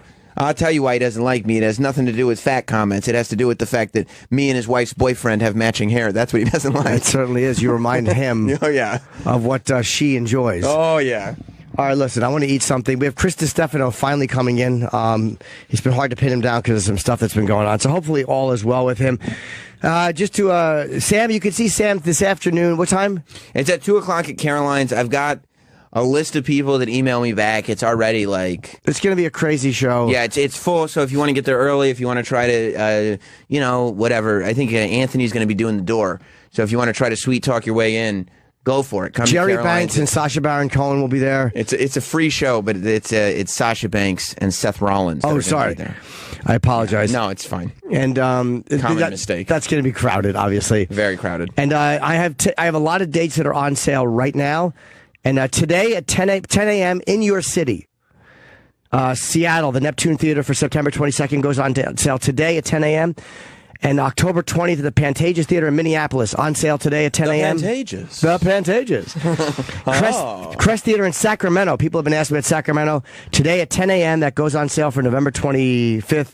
And I got dates in Tucson, Los Angeles, Madison, Wisconsin, and San Francisco going on sale tomorrow morning. It's a bloody double. Yeah, I got a lot of stuff. You'll get all those jokes when you watch The Prestige. You gotta watch The Prestige. I saw it. You did? Yes, it was great. I watched it 3 times over the weekend. It was a great film. It's awesome. Are you going to watch it again? You watched it 3 times over the weekend? Yeah, I can't. It's on Showtime all the time Maybe. right now. I don't know if I'd watch it again. I just saw it, but it was very good. You should watch it again now that you know. Travis drives me crazy sitting around in his underwear in his house. I can't concentrate. just sitting around in his house coat watching his movies on cable. It's not cable, it's premium. I get the premium channels because I want to see which movies are on. But it's like when I see The Prestige is on, I can't not. It's one of those movies that I can't not watch. I just get on. I get it on my iTunes. It's a nice surprise when I see it. I think it's on Netflix. Too. I was doing impressions the whole time. Though. Burn the forest down. That's not the same movie. It's a double. Burn the forest down. It's a bloody double. Yeah, it's a very good movie. It's so good. Terrific. One reveal after another. Really, really well done. I didn't know Scarlett Johansson was in that. Good fucking God. She reminds me of back when the first time I saw Scarlett Johansson was in a Woody Allen film. And I forget what it was called. It was really good. I'll tell you this. No, it's a murder mystery. Alan wasn't the only one with a Woody looking at Scarlett Johansson. I wish there was a fire in here. You would be willing to sacrifice all of us? I would be willing to burn to death just to see you burning to death. All right, we'll be back in a minute. The phone, we'll go to the phones if you guys want to talk. And by the way, Mark in Colorado, I'm not going to go to you. You should see the Baba Booey first pitch. I've seen that. Gary Delabati's pitch was also an abomination. It's the worst thing. It was probably the worst first pitch ever. Chris Rock's was pretty shitty. Yeah. Who else? 50 Cent had a bad one. 50 had. I think Chris Rock had a bad one too. Maybe I'm thinking of 50 Cent. And, Chris Rock did have a bad one. And all right, guys, we'll be back shortly. We gotta go. Back to the asylum in a jiff.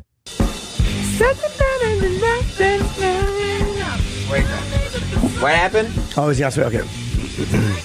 When he's done. When he's done. How dare you? We just wrapped it up a Sway's guest, so. Yeah, I don't mind it. I guess we have to. Wow, there's still seats available in the arena for fucking Mayweather McGregor. Yeah, $2,000 seats.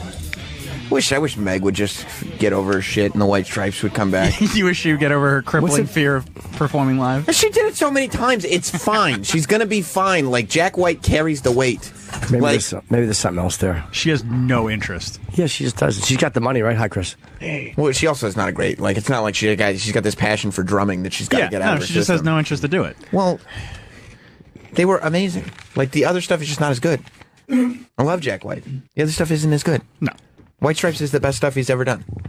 And fucking Meg, it's like, I have stage fright. Like, dude, shut the fuck up and just get Carly Simon had that for a long time. People get that once in a while. But she had a drum set in front of her. I mean, it was a big deal when they played, what was it, Conan? Yeah. Maybe she has injuries too. Drummers get fucked up. They get weird. You know, you're a sports medicine guy. You know, they get weird, they get weird, like fucking elbow injuries. And but she's not like she's a drummer. She's a drummer, but she's not like who? Meg White. Oh, from the White Stripes. Yeah. All right. I don't know. I'm not a big. I like the White Stripes. I don't know. Take a side, I don't know Chris. anything about music. You ever hear the Nation of Armies? I don't think you have the title right. Some of the words are in there, but. By the way, yeah, you fuck your elbows up drumming. Yeah, Maybe she had tennis elbow. I fuck my elbows up just clapping along to songs. I've hurt myself. Yeah, you can get injured. Lateral epicondylitis, as they call it in the biz. Is that tennis elbow? That is tennis elbow, and then medial epicondylitis is little league elbow. What's the difference? Yeah, maybe. Well, just one side is the tennis elbow is the outer part of your elbow, and then little league elbow is the inner part of your elbow. What's that from swinging a bat? Yeah, that's what it is. And then tennis elbow is the opposite direction. It's like one's like coming, one's elbow flexion and one's elbow extension. One's a swing and one's like a backhand. Yeah, exactly. You ever miss sports medicine? You ever sitting there on stage like, man, I used just to jerking off to people in walking boots? No, I don't miss it. The only reason I don't miss it is because for every athlete or person that came in with something like really that I could help with, there was a fucking loser that would come in with like a pulled muscle in like their pinky toe and like complain to me about how miserable their life was. And I couldn't differentiate it. I was like, you make my life miserable with your fucking complaining. Yeah. Where like other people really need help. So that's why I don't miss it, because they're just idiots that were pussies. Do you know, I wanted to mention too, speaking of medicine, I forgot. I wanted to mention I had a bad strep throat. And, you know. Was it ever diagnosed? No, but I did go to a doctor and he looked at it. He didn't seem concerned. He goes, oh yeah, that's red. And all these people who are anti-medication, all you dopes out there, your fucking body, shut up. I took the antibiotics. Yeah.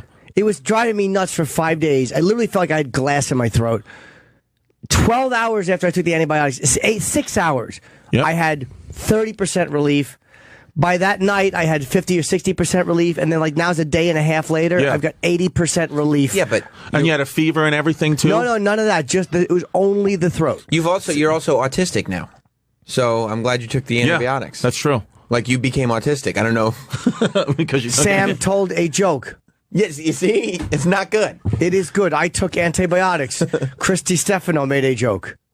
Christy Stefano's wearing a blue shirt. I'm on amoxicillin right now because I had strep throat. I got it like 2 days ago, but I went to the doctor. I went to a city MD, and as soon as like I stuck my tongue and they looked, the doctor went, oof, because I had like pus on my tonsils. Oh. I get strep throat 3 to 4 times a year, and my doctor just recently, yesterday, was like, you need to get your tonsils removed at this point. Oh, you still got tonsils?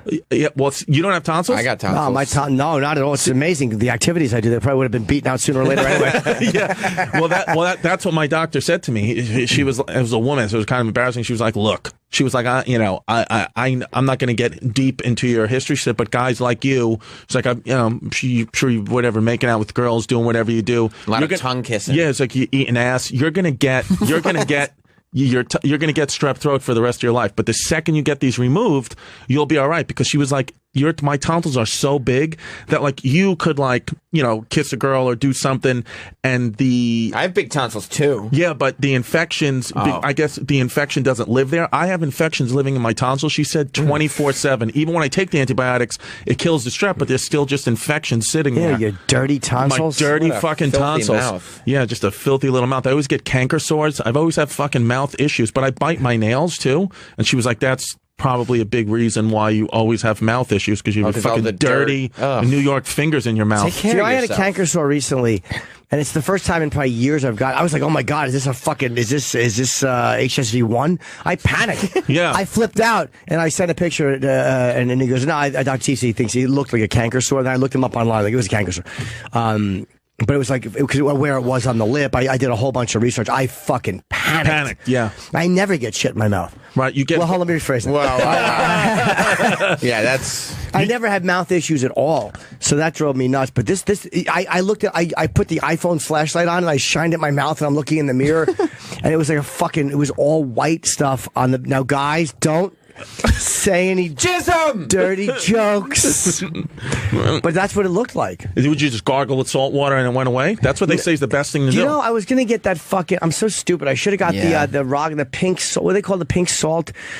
Was that Himalayan pink salt or something? They said that's what you should gargle with.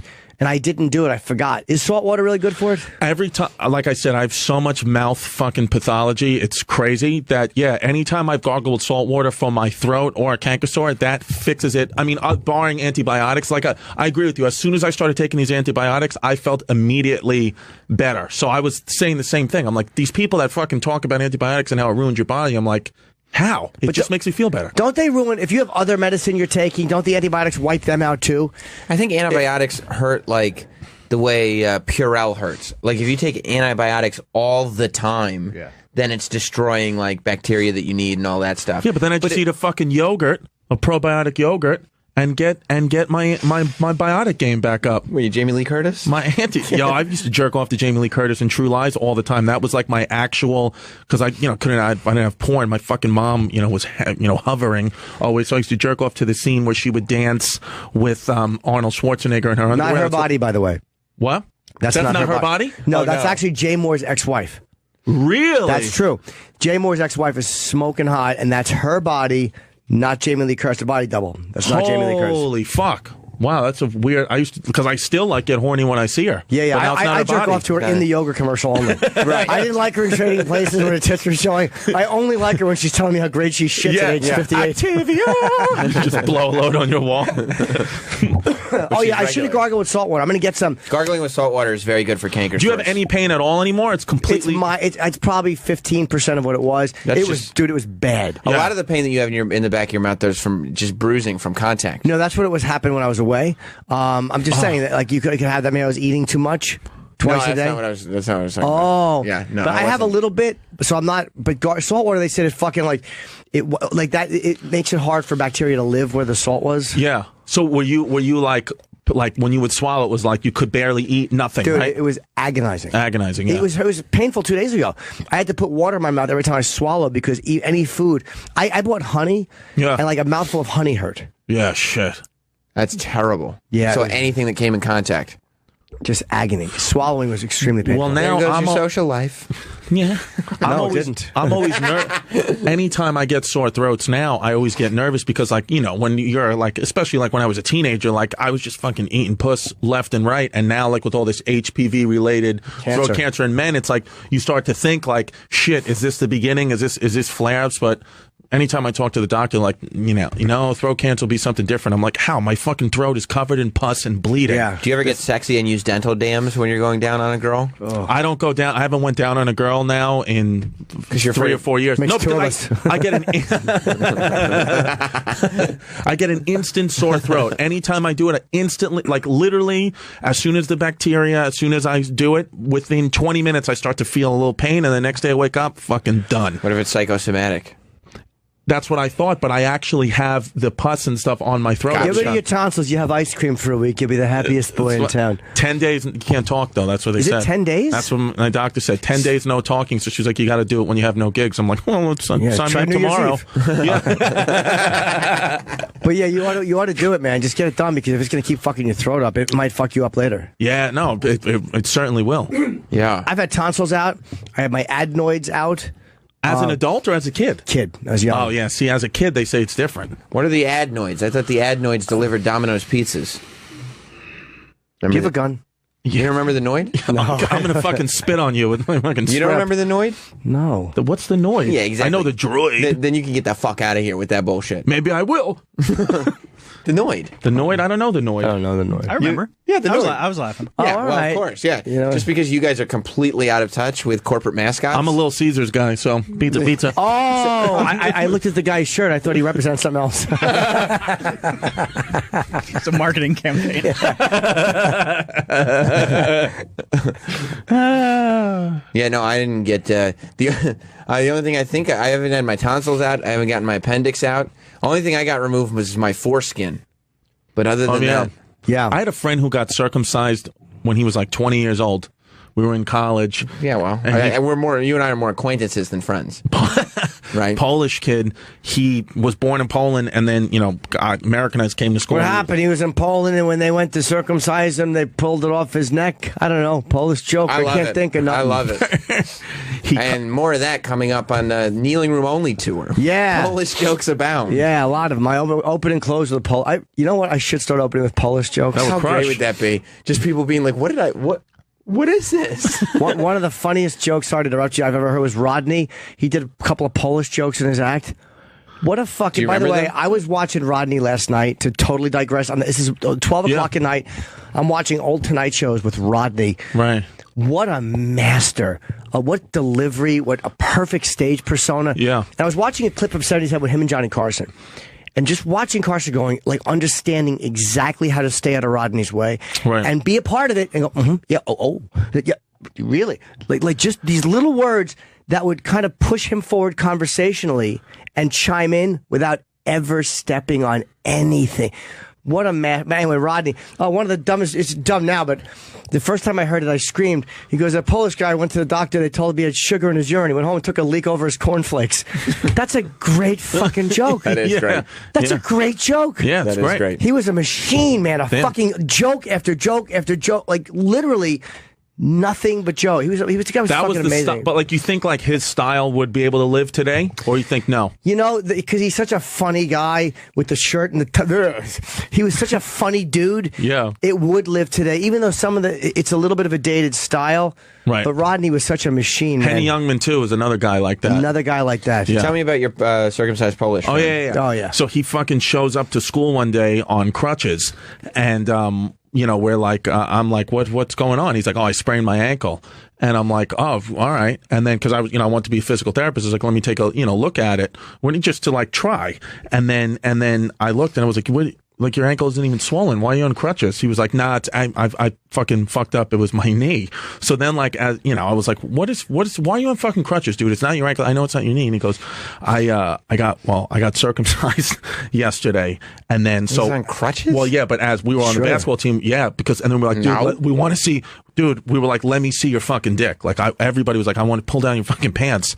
And then he pulled them down, and his dick was fucking inflamed. It looked like it was like all shriveled up and inflamed, and he had swelling like on his upper thighs, and he couldn't put any pressure on it because anytime he took a step, like, you would see like the blood like pump back up to his body. Where did you get this done? In the nick? No, it's the same thing when you get circumcised as a grown. Anything that you get as a child, when you get as an adult, is like 10 times worse. It's a big deal for some reason. Yeah, it was fucking. That doesn't happen. I mean, you have a little dick. Is that what the problem was? Yeah, yours when just your son got circumcised, it was easy. Bro, you're talking to a guy who got circumcised at 19. Okay, who are you talking to right now? Yeah. Okay, your son didn't even fucking cry. Sam got it at 19 though.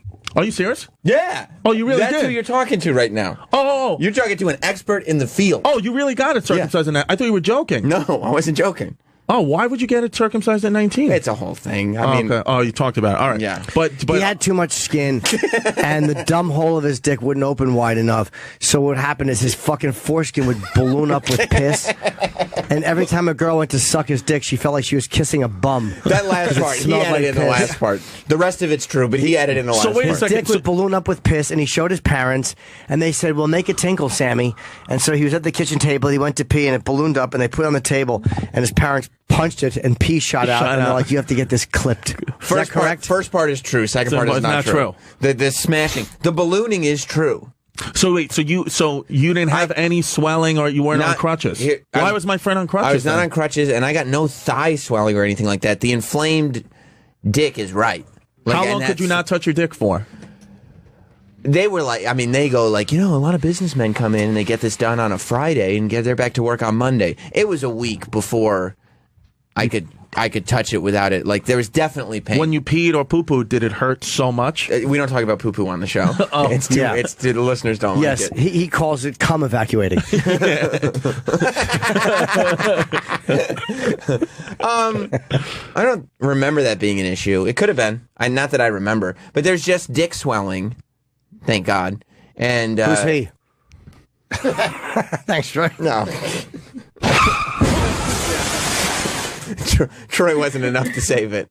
When I was, but nothing in like there was no spreading, nothing in the thighs, no crutches. I feel like your friend had a back alley circumcision. He probably did. He probably went to the fucking Columbia to do it. Yeah, like those people that fucking inject your ass with like fucking rubber cement or whatever they do, and people get sick and die. People die. Yeah. No, I was put under.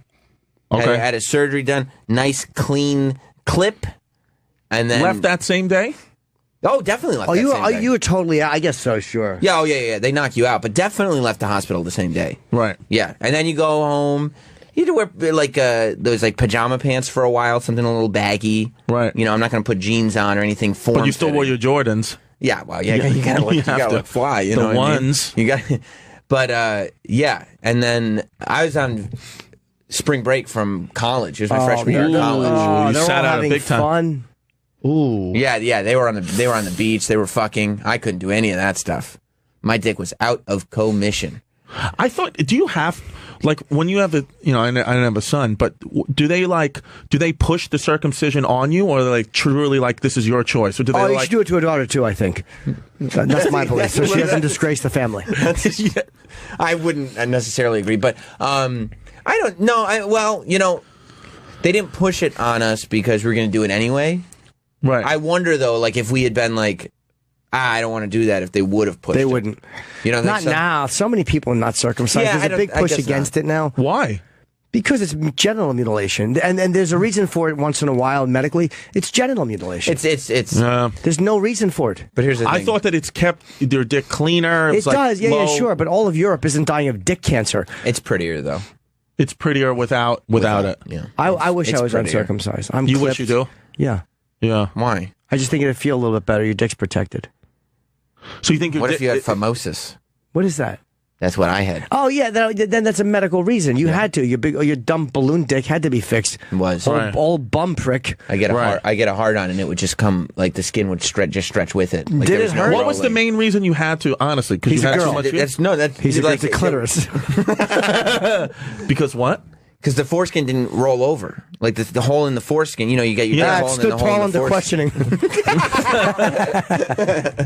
Why didn't it roll? Why? Because the thing was, the hole was too small. Like at first, like they were like, we might have to circumcise you, but you can try doing exercises to it. Were you panicking? Well, you must have been working out 2-3 times a day to avoid a circumcision. Yeah. So you tug on your little foreskin, like you push it back and push it back and push it back, trying to stretch the opening in the foreskin. Did it hurt? So when you would jizz, it didn't feel good. So when you would jizz, it would just like not come out. Like you could have never been able to have children if you didn't. It's not like it was completely blocked. There's like a little like pinhole in the top. Like you could like. Right. You could. It was like instead of being like the hole should be like the your size. Your dick should be coming out completely. The top of your dick. It should be this like the hole should be at least the size of like a pencil, right? And then it stretches over.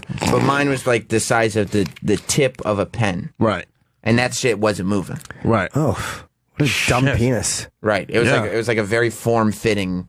And the main reason why is because a girlfriend what? No, that he made that. Oh, he made that up. Oh, that's made up. Yeah, his fucking. You guys are jokesters. His foreskin fit like Under Armour. That's true. No, that's dry fit. That's exactly it. Yeah, and sweat would just would wick off of it. So would your dick smell? You think? Yeah, not that you could smell it, but it must have stunk. Because you couldn't wash under the foreskin. Yeah, you could. Well, what you'd have to do. You don't look like a smelly dick guy though. Right now, my dick is immaculate. His dick probably stunk up a room. Right? Like a cast when you take a cast like off? When you bug bomb. Like you'd have to just kind of point it to the jets, like the shower jets or whatever. Yeah. You'd have to point it up so that the water would be getting in it. Did it hurt? No. But it's like you can't be as thorough as you could be otherwise. Like there's no, like you just have to kind of. There has to be those. But I didn't get, like I had a girlfriend at the time and she didn't complain about it. How often did she suck your dick? Probably probably once a week. It was, and she never complained of a stink of it? No. She put a clothespin on her nose? Yeah, but she said that was just something that you do in high school. No? Yeah. Yeah, she suffocated once because she had a clothespin on and her mouth was full.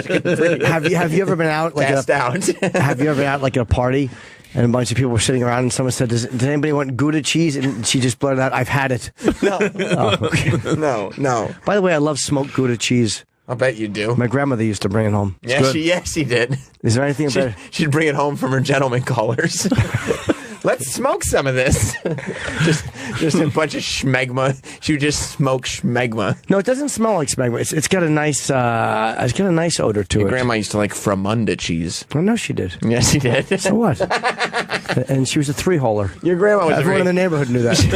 You had a very promiscuous grandmama. I did. Yeah. Yeah. She was very sexually permissive. Yeah, Nana 3-holes. That's what we called her. Fucking. All 3 open for business. Oh, yeah. She would take it from anyone in the neighborhood. Dice had such a funny joke. He was talking about what a whore this girl was. And he goes, sometimes while she was fucking, Cox would double park on her ass. such a funny joke. Cox would double park on her ass. He has the funniest fucking references. Yeah. I've been thinking about Dice a lot lately because I watched his old Dangerfields I don't watch stand up, and I've been watching Rodney, and I watched Dice. I watched his. The first time I saw Dice, I was 18 with my girlfriend at the time, and her name was. Oh my God, I can't remember her name. Michelle. And I remember where I was the first time I saw that fucking set, when that Dangerfield set in 1987. Do you remember that? See, I'm one of those guys, like, I didn't watch stand-up, so my parents wouldn't let me watch stand-up when I was a kid. So I started watching stand-up in, like, the late 90s or early 2000s on the internet, like old Sam Kinison stuff. So Kinison's Dangerfield thing is the first thing that I saw. So he was dead by the time you saw him? Dead. Yeah. Wow. Dead. The stand-up that I remember watching, like, as a kid was like, or as like a young adult was like, I don't even know. I used to watch fucking Jay Leno. When he used to do like, he used to do things on Mondays that I would watch with my mom where he would fucking make fun of headlines. And I thought it was a genius thing. Yeah. I used to love headlines. I'd be like, that's not a real headline, is it? He'd be like, it's real. I think some of them, they probably were, right? I think they were real. Nick DiPaolo, I used to watch him a lot when I was a kid. Yeah, Nick is a funny dude. You just went Sam Kinison, Jay Leno, Nick DiPaolo. Yeah, like, well, he popped up on the screen, and I remember I was like, well, I did used to watch Nick DiPaolo a lot. I remember the first time I saw Nick DiPaolo.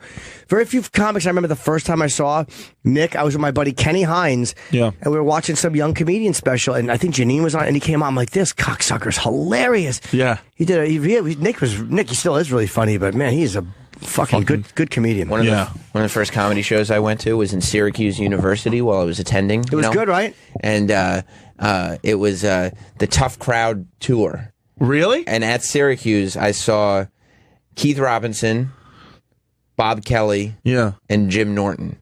Fucking beautiful. All there. It was a great show. And Colin No, Quinn? Colin wasn't there. He wasn't in his own show? It was like when they would do like the comedians of Chappelle's show with Bill Burr and Donnell Rollins. Great. Yeah. That's the first time Bill was ever on the show. Sorry, it was when he came in with Donnell and Charlie Murphy back at XM. Yeah, and that was I think that was when Bob Kelly was in his wearing the Kangol hat backwards phase, and he had that and he looked Puerto Rican. Yeah. He looked like a skinny Puerto Rican. I just did 2 weeks ago. I did the Dublin Comedy Festival with Colin Quinn in Ireland. I heard a story about you. What'd you hear? Sam Morril told last night how funny you are. Where were you when you cut a gasser? Cut a gasser? He said you farted. Where did I fart? He said you farted somewhere, and it was so loud, and everybody, you guys couldn't stop laughing. Sam Morril told me last night. Dude, I don't know. I mean, I was fucking hammered every night. I can't even fucking remember where I farted. Yeah, Sam told me, he said it was fucking hilarious. He said Colin ate in the same restaurant every day. So every day we would go to the Metro Cafe every morning, and I got there first. So Sam and Mark Norman and the rest of the American comics didn't get there till Friday. Colin and I got there Wednesday because for some reason we were on the first show together. So every morning he would watch my set every night and then text me in the morning and be like, meet me at the Metro Cafe, and I would show up and he had fucking notes on my set, and he would like rip my set a new asshole and then tell me how much he loved me and then fucking buy me breakfast. It was like this thing where he would like bring me up and then shoot me down. It was like he had me like in his fucking palm. Yeah. Then he would buy me breakfast but then tell me that, I should be paying for him because he's a veteran and what the fuck. And it was like this mental abuse I went through for like 4 days. But whatever you say, CQ. Yeah, and then like when we get back to New York, he was like, loved hanging with you, man. Let's do it again. I'm like, I'm never going near you again, you fucking psycho. Colin is a psychopath. He's brilliant, though. He's a brilliant guy, but a lot of psychopaths are brilliant. Yes. Yeah. But yeah, he's fun to be on the road. No, he was great, and he's he's like he didn't realize it, but like he's a celebrity in Dublin because he's in some like Irish museum as like Americans that they're proud of, and he didn't even fucking know. He should have just been standing there while people looked at him. Yeah.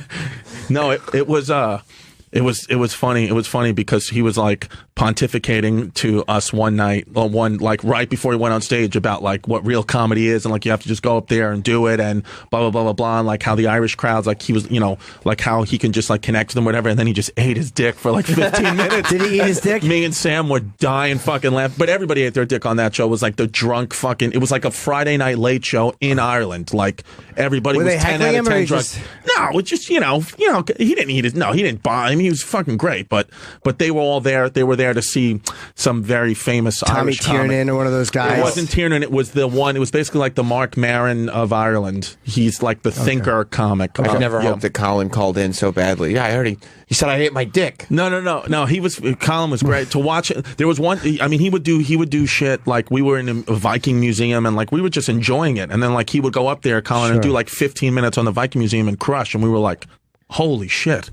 He was cool. I would have killed too. Yeah, I would have done Franz Tarkenton jokes. Yeah, that wouldn't have worked for the Vikings. No. Did I just ruin everything? The Minnesota Vikings. You know what we learned about the Vikings? Yes. The Vikings in recorded history were the first people that they shit on people's chests. That was a thing that it's now obviously a sex move and whatever. It was probably a domination thing. What they would do is they would storm the villages that they were about to raid. The first wave of Vikings usually were butt naked with boots on and spears as a scare tactic, and then they would chop off the head of, say you were the leader of the village, they would chop off your head, put it on a spike, and then when they raided the next village, the first sign they were coming is they would throw the spear onto your next village's fucking doorstep with the head of the chieftain from the last one being like whatever, and then they would, obviously rape, pillage, do all that stuff, but they had a tactic where they would keep some people alive to like terrorize them and like make them conform to Vikings. And they would like rape your wife and shit on her chest in front of you before they killed you or killed her or whatever it was. Isn't it funny that they're now a football team?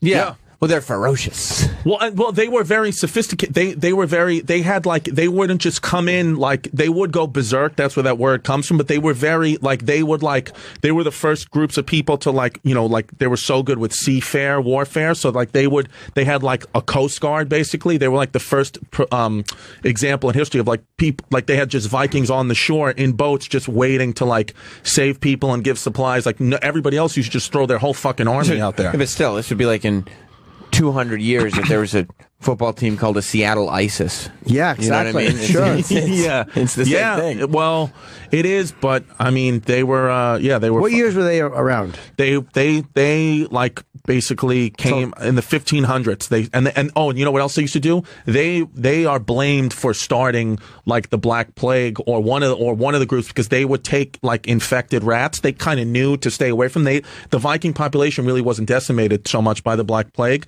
because they understood germs, but they would take the infected rats in like these boxes and like light their tails on fire and shoot them with bows and arrows so it was like their first biological chemical warfare with the Vikings too. They would shoot infected rats into your village, and even if they didn't kill you, they fucking spread the plague and beat it. These goddamn Vikings. Viking motherfuckers. 300 to 700 AD. So who stopped them? How'd they get stopped? It sounds like they're unstoppable.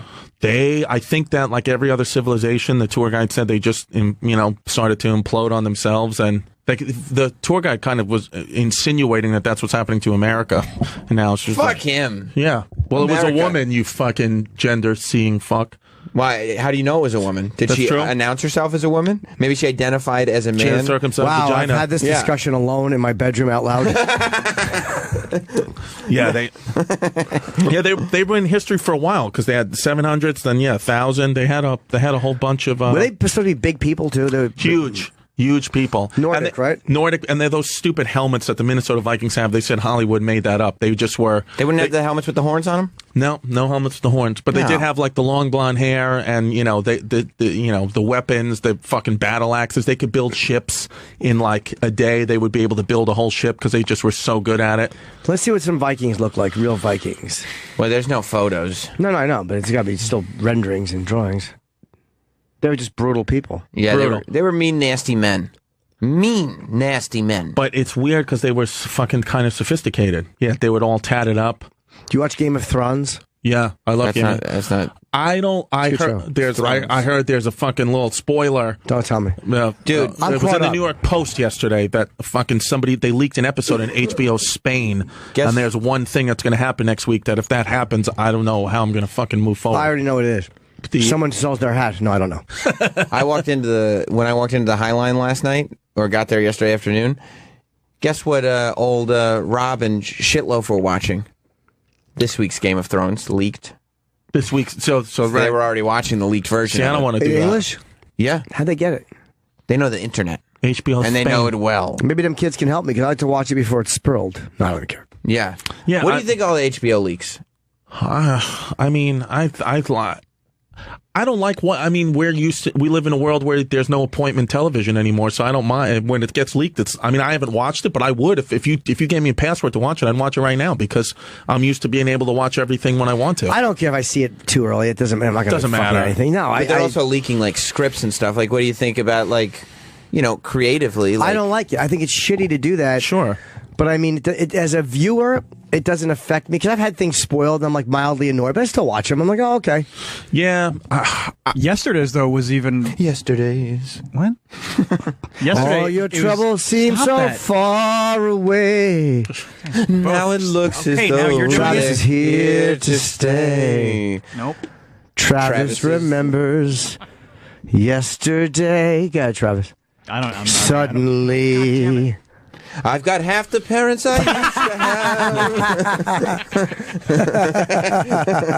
It's not nice. There's a car driving away from me. Oh, where can she be my mommy? Okay. Why she have to go? I don't know. She wouldn't say. Unless it was in Hebrew. She came home one time with cum on her face and she yelled, "Oy vey!" Oy vey! What were you saying, Travis? I really shoehorned that last bit there. Go on now. It worked. Go on now. Doesn't even matter anymore. Go on! What were you saying about what? The leaked stuff? He's talking about Game of Thrones. Yeah, you walked in what? By the way, they should put that on the Beatles channel. Yeah, they should. It's a deep cut. Well, they're all deep cuts. God damn it. I was driving the other day with this Beatles channel on, and I thought I had finally stumbled onto something that I enjoyed, because I heard, it sounded like Blackbird. Right. But it was somebody covering Blackbird. I'm like, if you're going to play Blackbird, just put the Beatles song on. Yeah, play Blackbird. The only song I've ever heard on that channel that I know the song well is fucking When I'm 64. And who wants to drive around on a radio of all the Beatles songs, When I'm 64? You know what I heard? Boom, boom. Shut up. I was on a train recently, and these three black guys were singing 8 days a week. Or Baby You Could Drive My Car. It was one of those two songs, and they were singing it a cappella. They sounded exactly like the fucking Beatles. So I've talked about this before. It was amazing how good these guys are. I should have filmed them. I'm really mad I didn't. Yeah. Like, I should have tipped them and filmed them. Those guys were fucking great. The talent in the New York subway. No, is a insane. lot of times you don't. Sometimes they do. No, they just walked out the door, Must be some kind of chiseler over there. Well, they didn't bring me food. Sometimes. Yeah, I do too sometimes. Those guys Under the boardwalk. That's a big one. Those guys that fucking on the poles, on the subway poles, that can do the Cirque du Soleil shit. Yeah, the loop-de-loo. Fucking crazy. Showtime. Yeah. I hate when they want the white people to clap. Everybody clap. And when everybody starts clapping, here's, start the show. Yeah. Like, I don't want to be a part of the show. Yeah, and the white people clap all off rhythm. Yeah, brutal. Yeah, but I can't. I feel like they're specifically not playing hits on that Beatles channel. I don't hear you. They go a little deep. Do you listen to the channel? I do. It's great. How many hits you hear? Not that many. I mean, they sprinkle them in. I mean, really sparsely. Yeah, how about a little Let It Be once in a while? I would love it if I turned that channel on and I was like, oh man, Let It Be. This is a great song. They play Let It Be. They play everything. Yeah, they probably. It's play hard on a channel though when you have to fucking fill 24 hours. Man. I hear fucking Chuck Berry on that channel. Well, that's 90s on 9 is the best. Chuck Berry's the guy who the fucking Beatles and Stones look up to. Little Richard, those are the guys they love. The DJ told me, here's another artist that inspired the Beatles. I'm like, God damn. Tutti Frutti. Will you just play I Want to Hold Your Hand? I mean, what the fuck do I have to do to hear I Want to Hold Your Hand on the Beatles channel? It's a good song. It's a great song. I never hear it on the channel. Travis, I'm what not are a you big saying? Beatles guy. They're great. They're great, but I'm not trying to listen to When I'm 64. Boom, boom, boom. Oh my God. Why don't you, You just like that expand song? like your Of course your I Beatles like that catalog? song. Exactly, thank you. What about 60s on 6? I'm talking about the Beatles channel. That sounds about right. 70s on 7?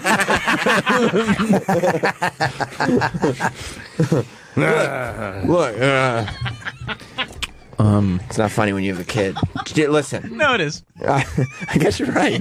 Wait a minute. Wait a minute. I'm still laughing. Yeah, still me get too. it. He gets it. No, I don't.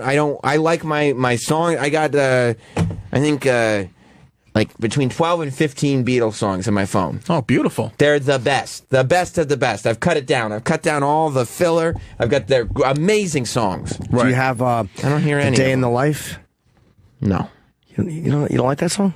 I probably don't know it well. I heard the news today. Oh, I love that song. Yeah, that's never on the channel either. I love that song. Of course it is. I don't hear it. What's the channel? What? The Beatles channel. How about it's not a whole. It's Beatles on 14 or whatever you need. That's all I go with. Do you like Sgt. Pepper's Lonely Hearts Club Band? I do not like that song very much. I like it. I don't love it. It's not my favorite. There's some good parts of it, but I don't love that song, to be honest with you. I like it. Yeah. Yeah. I don't know. It's a good album. Any Beatles songs? I'm not a hater of that album or that song. It's not. I've just seen a face. I think that's my favorite Beatles song. I don't love the Sgt. Pepper's song. Do you know? I've just seen a face. How does it go? I've just seen a face. I probably know it if I heard it. You don't know that song? I don't know the way he sings it. Can you play a little bit? It's exactly the Well, same you way. can't. I'm sure if it's a popular song, you're not going to be able to find it in the Beatles channel catalog. You never heard I've Just Seen a Face? It's such a good song. Troy gets so pissed when I talk about the Beatles channel. I know. Because I'm such like a... You're a big Beatles guy. I mean, a surface Beatles guy. You talk about like... But still, if they made a Justin Bieber channel, I'd want to hear Despacito quite a bit. That's a good song, Despacito. Great song.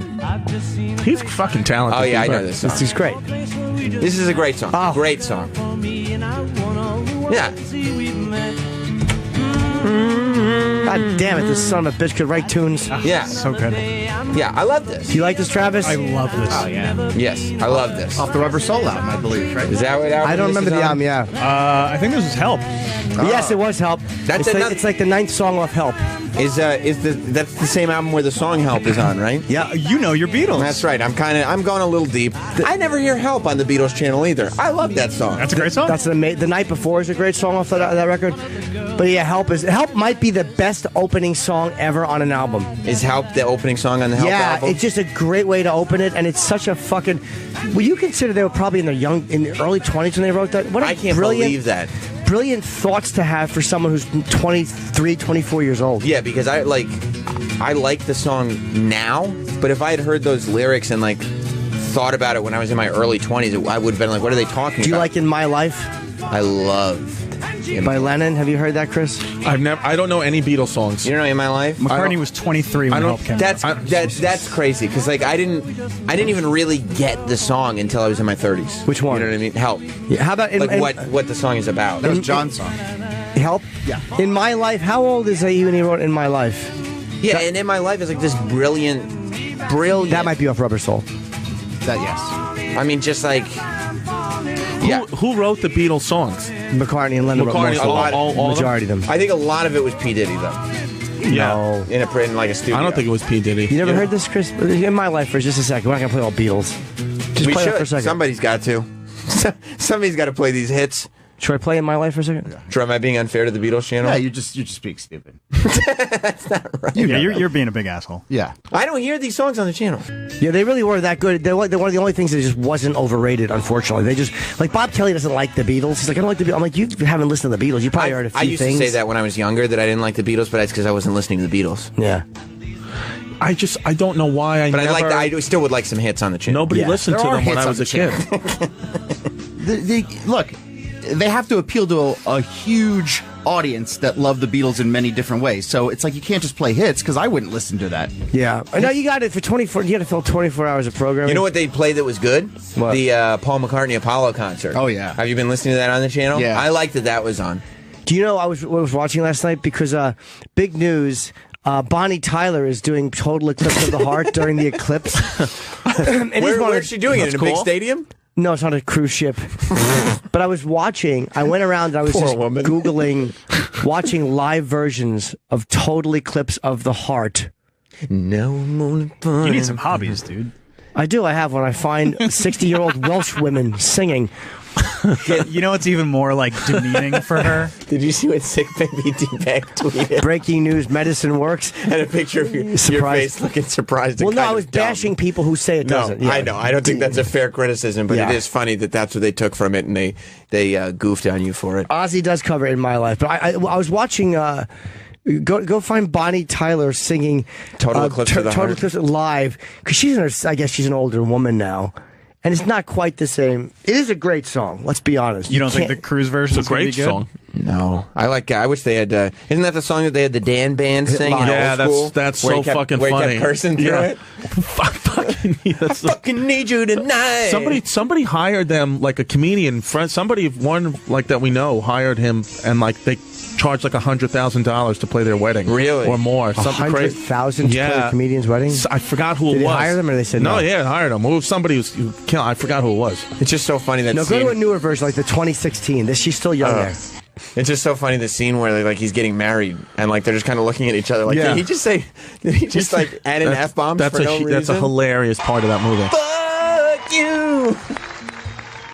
I would see versions of Ozzy in the fucking early 80s, and he would open with Over the Mountain, and his voice was cracking by the second line of the opening song, and I would go crazy. Like, I'm so happy. Yeah. Right. I loved it. I love the lyrics sung wrong. Yeah, but I like a butchered live version to a certain degree. I'm weird. I like it like that. But that's different. That's because, like, he's just throwing everything into it, and he's this crazy party guy, and blah, blah, blah. That's not...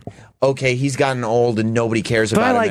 I like this too. Like, she shouldn't be worn out. She hasn't been doing anything. Nobody's cared. Is that her only song ever? No, I saw a version. I was watching a live version from '84 last night in between Rodney and Dice. What are you doing, dude? There's stuff going on today. I read all the news stories. I watched the videos, except for that one I wanted to see live. I'm not talking about like for the show. I believe that you do stuff for the show. I know you do stuff for the show. I'm talking about in your life. Like, there are hobbies and entertainment things that you can watch. I did that are current day. Dude, I'm watching Ozark. Turn every situation into heaven, yeah. Did a 1-hour Chip podcast. Came home, treated myself to a little Total Eclipse of the Heart. But wait, what else? Hold on. What song did I just say? Hear an old version? Please hear an old version. In '84, they introduced her and they said it's been 3 years since she's been on the charts, so she had something in '81. This is okay, so she had something in '81. Now it's 2017, and she's jumping on TV. No, I mean this was before this though. Her voice should be nice and relaxed. It's 2006. Was this uploaded in 2006 or actually from 2006? No, no, that can't be 2006. That's significantly better. She's still great. This is not 2006. I think it's the 80s. Yeah. Or 90s. Are they slowing the tape down? By the way, you know how you know it's not 2006? Look how big the audience is. That's not happening in 2006. And she's thin. She's a bigger lady now. And she has the fucking... Yeah, but she doesn't have that Pavarotti voice. She has the amazing Ozzy fucking shot in the dark hairdo. Yeah. I love 80s Ozzy. It makes me so happy. You don't think this is much, much better than the last version? Yeah. But I don't mind the version she's doing now because she's older. Like, it doesn't bother me. I get it. Just play the tape, you know what I mean? I don't mind Just play the tape. No, I don't mind it. I'll take a... Oh, come on. Yeah, it's better. It's better. It's 30 years ago. They should just get whoever covered it in the 90s to do it. Oh, this I is fucking bad. need you more than ever. No, I like someone who belts out a song, even if they can't do the notes anymore. I'm okay with it. I mean, I could belt out a song. I don't mind. Like, you know. I don't mind. She still has that unique, weird Axl voice, smooth, scratchy voice. There's a word. I heard scratchy. Yeah, I don't know. Did you say Axl? Axl has a voice like that. He's Axl. Axl doesn't have a voice like that first person we heard. No, he sounds very incredible. insulting. No, but she's older. She's an older Welsh lady. Yeah, well, Who sometimes older Welsh ladies maybe need to tuck it away. She'll be on the boat. Total eclipse as the eclipse is happening. Isn't there a joke and is she gonna point to it? A total eclipse of the sky. A total eclipse of the sun. She'll probably change it. That's cool. She only gets to do like 2 minutes. Yeah, because she's only playing while the eclipse is on. Exactly. Oh no! It's a cruise that's like positioned to be like the best place that you can watch it. Right. And so I guess it only lasts for like 2 minutes. So they're not going to let her do the whole song. Like, yeah, she'll start. She'll finish it. I mean, she's in the article. She said, "I'm only doing like 2 minutes." How annoying is it to watch an eclipse and have to hear her singing? You try to watch this event, you have to hear "Turn around." Yeah, let me just put my earphone. Is there anything that could not like you can't like we're supposed to you can't see like if it's cloudy or anything like that, or there's nothing that can go wrong? I think clouds could block it. Yeah, because that would be fucking horrible. Oh, like is there something that could happen when you fucking paid all this money to see it and you can't see it? Clouds. It's supposed to be the best place ever to see it. And then all you got to do is listen to this fucking old bag. Yeah, that's what would suck. Yeah, you don't see the eclipse. Sounds like Babe Ruth karaoke. You really enjoyed that, huh? What? I did. That 2016 version? I understand what's better and what's... Of course. But I don't mind those versions. Like, I don't mind... Like, I went on a fucking loop one night watching Marianne Faithfull sing live versions of oh my God, my memory's going. That song, the beautiful song that Because you're filling it with nonsense. the first song that Keith Richards and Mick Jagger ever wrote together. Your memory is committing suicide because of all As the Tears stuff Go you're- By, the live version of As Tears Go By, they actually wrote that and she made it a massive hit, and then the Stones did When? it. In the early, whenever the Keith and Mick wrote that song together. So fuck, you never heard As Tears Go By? It's phenomenal. No. I don't know. No, I did not. 64. Oh, wow. How did I miss this one? Yeah, and then Stones released it the year after. Yeah. 65? There's a version of them doing it on Ed Sullivan, which is One after the other? fantastic. All Yeah, the she, You know it? No way. oh, this is the shit. I mean, look. Look at how awesome she was. So fucking hot back then. She was so fucking cute. I'm not hating it. Oh, this is the it's a good shit. song. It's I'm not going to fucking sit here and tell you that I fantastic. don't like the song. This is awesome. You wouldn't say this is the shit? I would. I'm not going to go that far. And I'm definitely never going to go on a Marianne Faithfull YouTube loop ever in my life. Well, ever, I saw ever. her when Jim Brewer took me to SNL to watch Metallica do it. This is 1997, and I know because I got all the guys to sign something. I didn't know who she was at the time. I wish I had met her because she was standing from where you guys are to me, and she was talking, and her voice was all scratchy. I didn't know that Mick Jagger used to fuck her.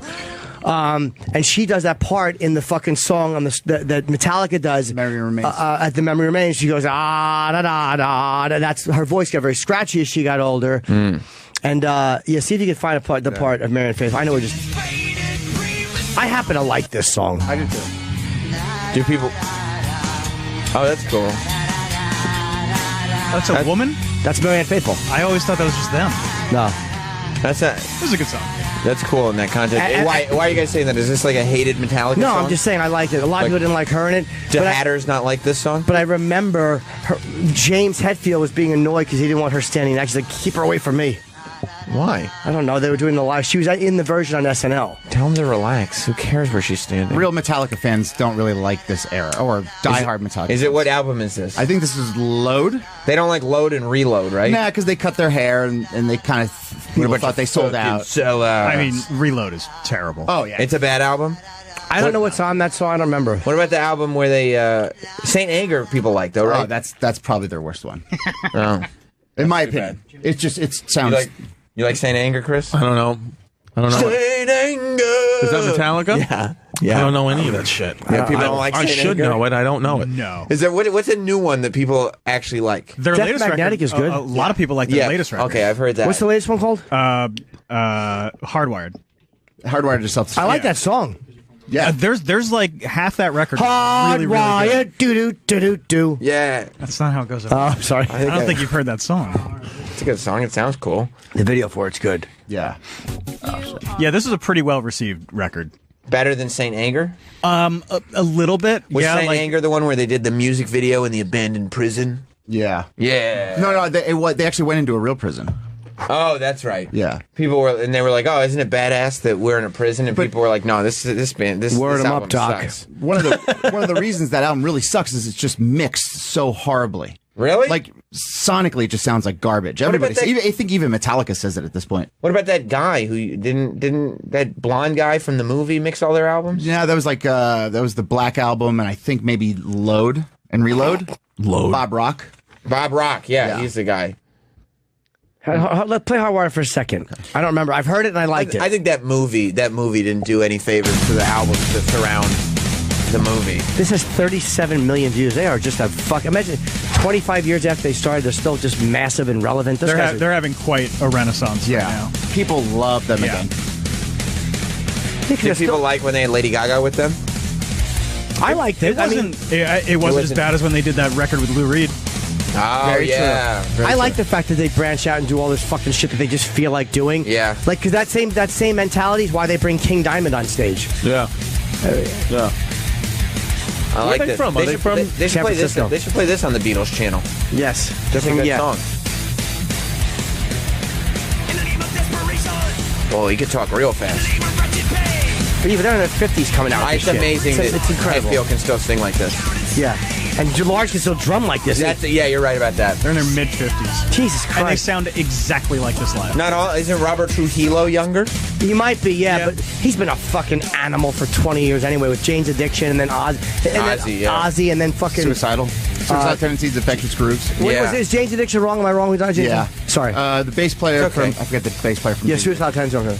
Yeah, and fucking Rob Trujillo's son, you read about him? Yeah, he's 12 and he's playing for Korn. It's incredible. Do you see that? Is he good? He's amazing. Yeah. Pull that up. Okay. Trujillo is he's a fun guy to watch too. Does Jonathan Davis from Korn still do the crazy heavy metal scatting? I don't go for that. I don't know who listens to Korn anymore. I don't go for that. Robert Trujillo's son does. He's got to listen to him so he knows where to play the bass. Let's see here. Yeah, they were dope back then, though. The first 2 albums. That first record, it was. What about the second one? No, the second one's good. First 3, but that first record specifically, when it came out, was fucking awesome. Yeah, what about Got the Life? You guys like that one? That album was still good for me. That's kind of where they fell off, though. That's where they went mainstream. His name is Ty Trujillo. Look, Troy, if you want to play your tunes, you can play your tunes. What are you doing? What are you doing? I'm trying to look for. And then you got this guy over here with a bob cut talking about Rob Trujillo over Metallica. So we don't want to hear it. Let me see the kid play. This is Rob and his son. Hang on. Is Monkey still in Korn? Yeah. Nice. Wasn't he the one that found God? No, yeah. that's Head. Oh, right. Is Head still in Korn? And I think Fieldy, too, is Is Fieldy still in Korn? Yeah. Nice. I've seen these guys live at Ozfest over the years. They're good live. Yeah, I mean, I listened to Korn a lot when I was in high school. I thought they were the shit. Yeah, they were. I was like, this will scare my parents. Oh, Sammy, what are you listening to? You wouldn't get it, Mom! You wouldn't understand my angst! They still sound good. I don't love Korn. Look at that little kid. That little kid looks like a fucking badass dude, I gotta tell you. Yeah. He's like 12, and he's looking at the camera like, don't fuck with me.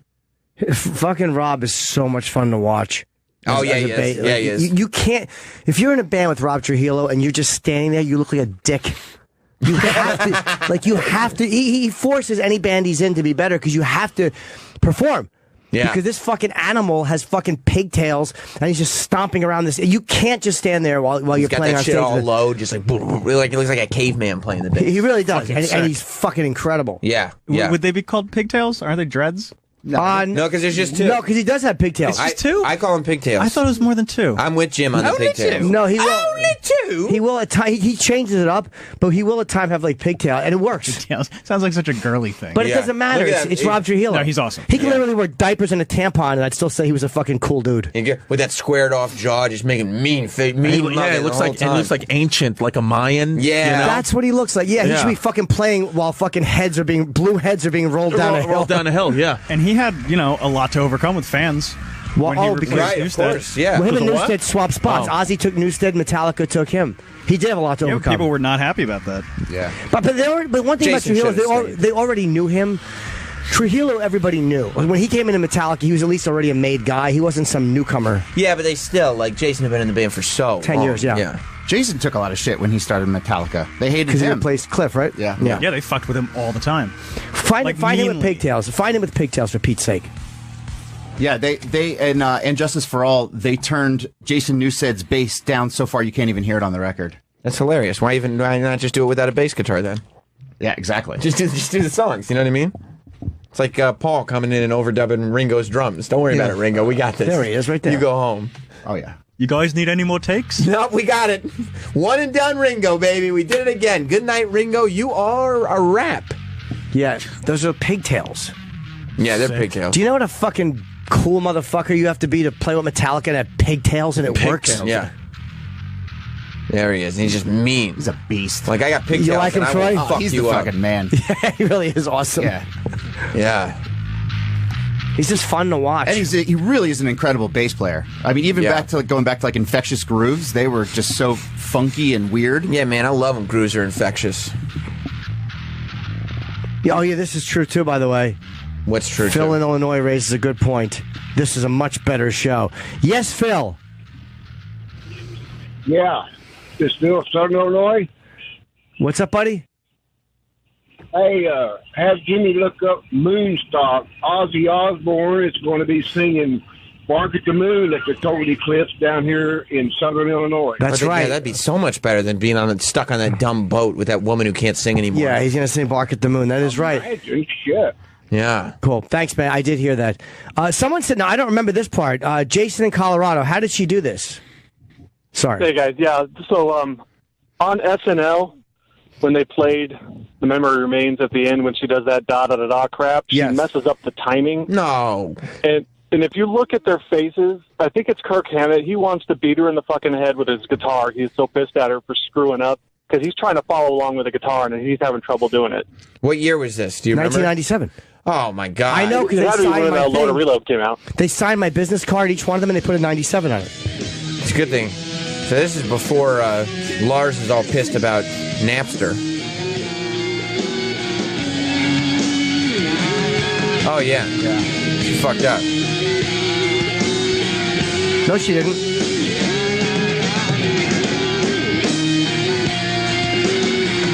They're drowning her out. Yeah.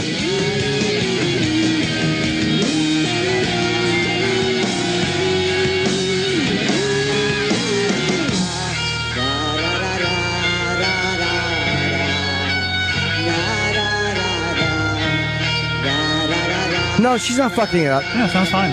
Yeah, it does.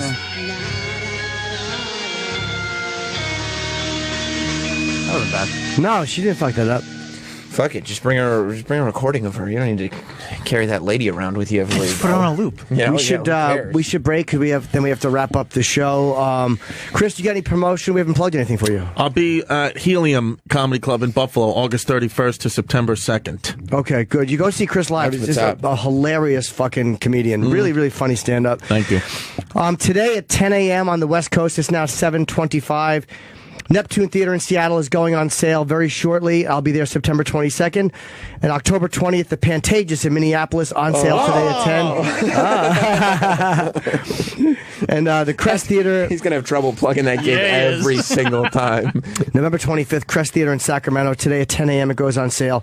And then just tomorrow, the Rialto in Tucson, Barrymore in Madison, Wisconsin, the Roxy in L.A., and the Herb Theater in San Francisco all go on sale tomorrow. I bet you're performing at the Herb Theater.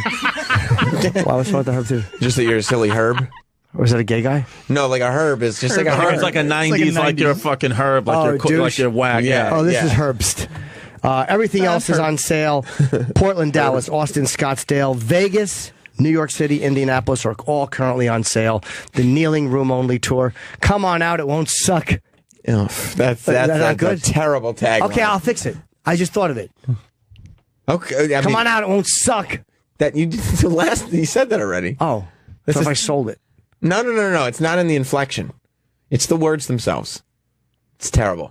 But if you want to go to Caroline's this afternoon, I'll be there at 2:00.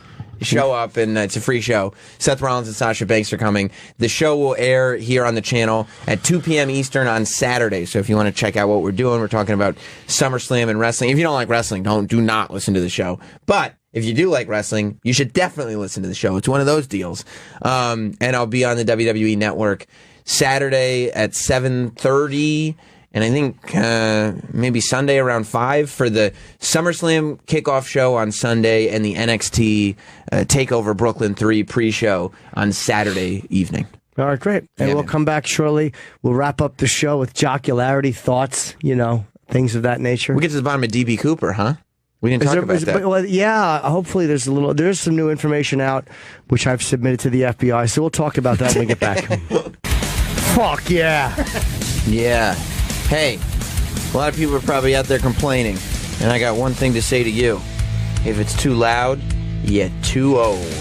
Am I right, guys? No, we'll just turn it down. Okay. All right. Whatever we need to do. What are you watching? What is this on? What song is this? This is Travis playing this. Yeah, I'm playing this. This is Spit Out the Bone. It's new Metallica. It is, yeah. Yeah. It's amazing. That's something Jim's dates tell him. Spit out the bone. Why would I? Right, he goes like this. No. I'm not some fucking cock-sucking fruit. I'm not some fucking head under the skirt cocksucking fruit. It's just a joke. It's just a joke, dude. I didn't. Totally joking.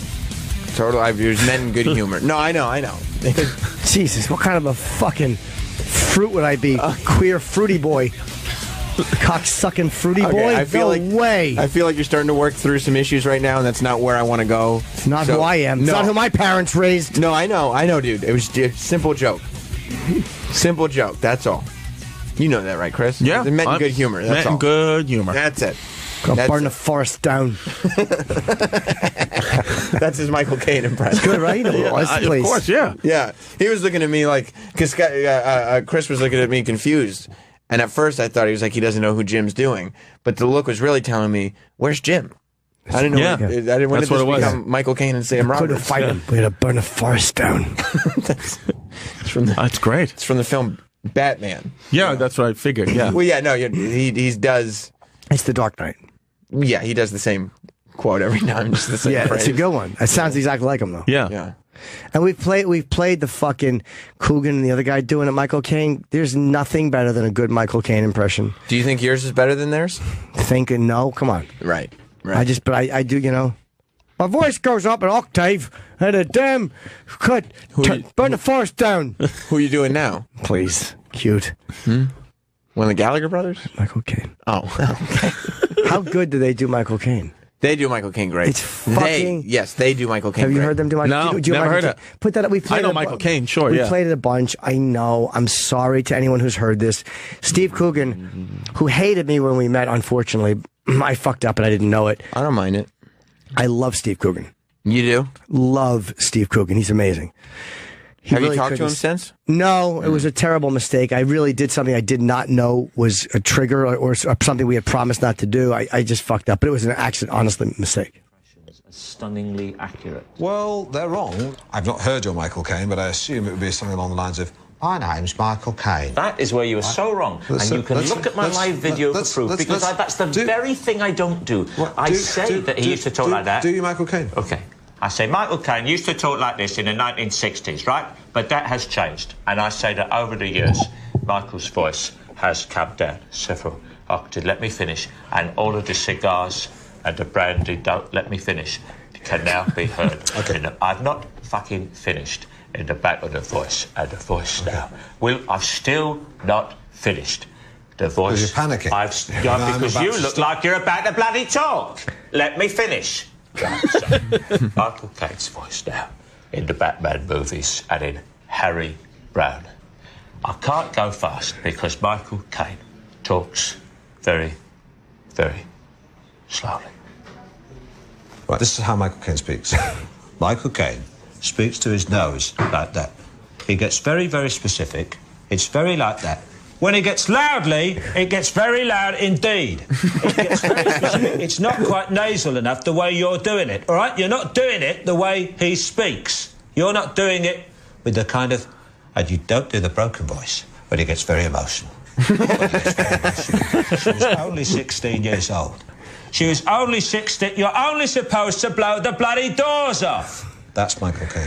How great is it? That's one of my favorite clips. They're both great. I love when Coogan is just looking at his watch while the other guy's doing it. You're panicking. He did a series called his character called Alan Partridge. Yeah, in England, and it was like a 3 different. It's the only time I've ever seen a laugh track used on a show that was shot without an audience that it works. I'm Alan Partridge, and he's like 1 year he's a TV show host, and in the version I love, he's a radio show guy. I guess trying to put things together, and he's hosting some radio talk show. And I think the show is so fucking funny. Alan I haven't really Partridge. seen it. Yeah, try watching. I'm going to go over the whole series again, but my ex turned me on to it many, many years ago, and I didn't see the first season first. I saw the second season first. It's great. Yeah, I don't.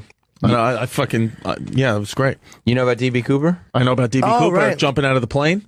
Wow. And they think that, and now they think that they know who it is because they found money, right? No, Well, it was they a did- parachute strap. That's the new thing is the parachute Yeah. strap. You're right. They did at one Can point. I just find ask you money. something though? Hold on. DB Cooper talking. Here's the promo. Go ahead, DB. That's not a promo. That's a single bell ring. You go ahead, double. Damn. How if he jumped out of the plane? How did people not get sucked out of the plane? if he was able to open the door and jump they out. They were low, and the back of the plane opened. Yeah, they were in the front of the plane. Yeah, you don't. So you only get sucked out. You get sucked out at 36,000 feet, though. You'll get sucked out. You might, but there's a plane called Aloha Airline.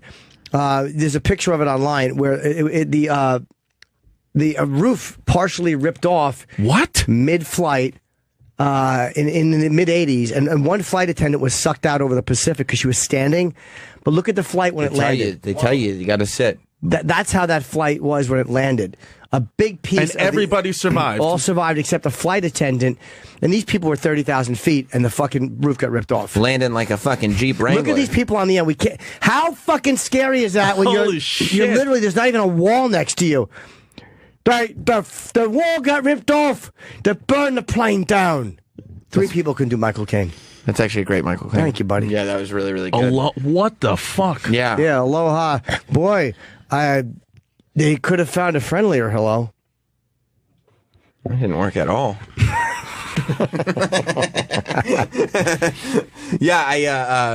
Yeah, so he jumped at the back of the plane. So D.B. Cooper, as the story goes, who I think allegedly was actually Jimmy James the whole time.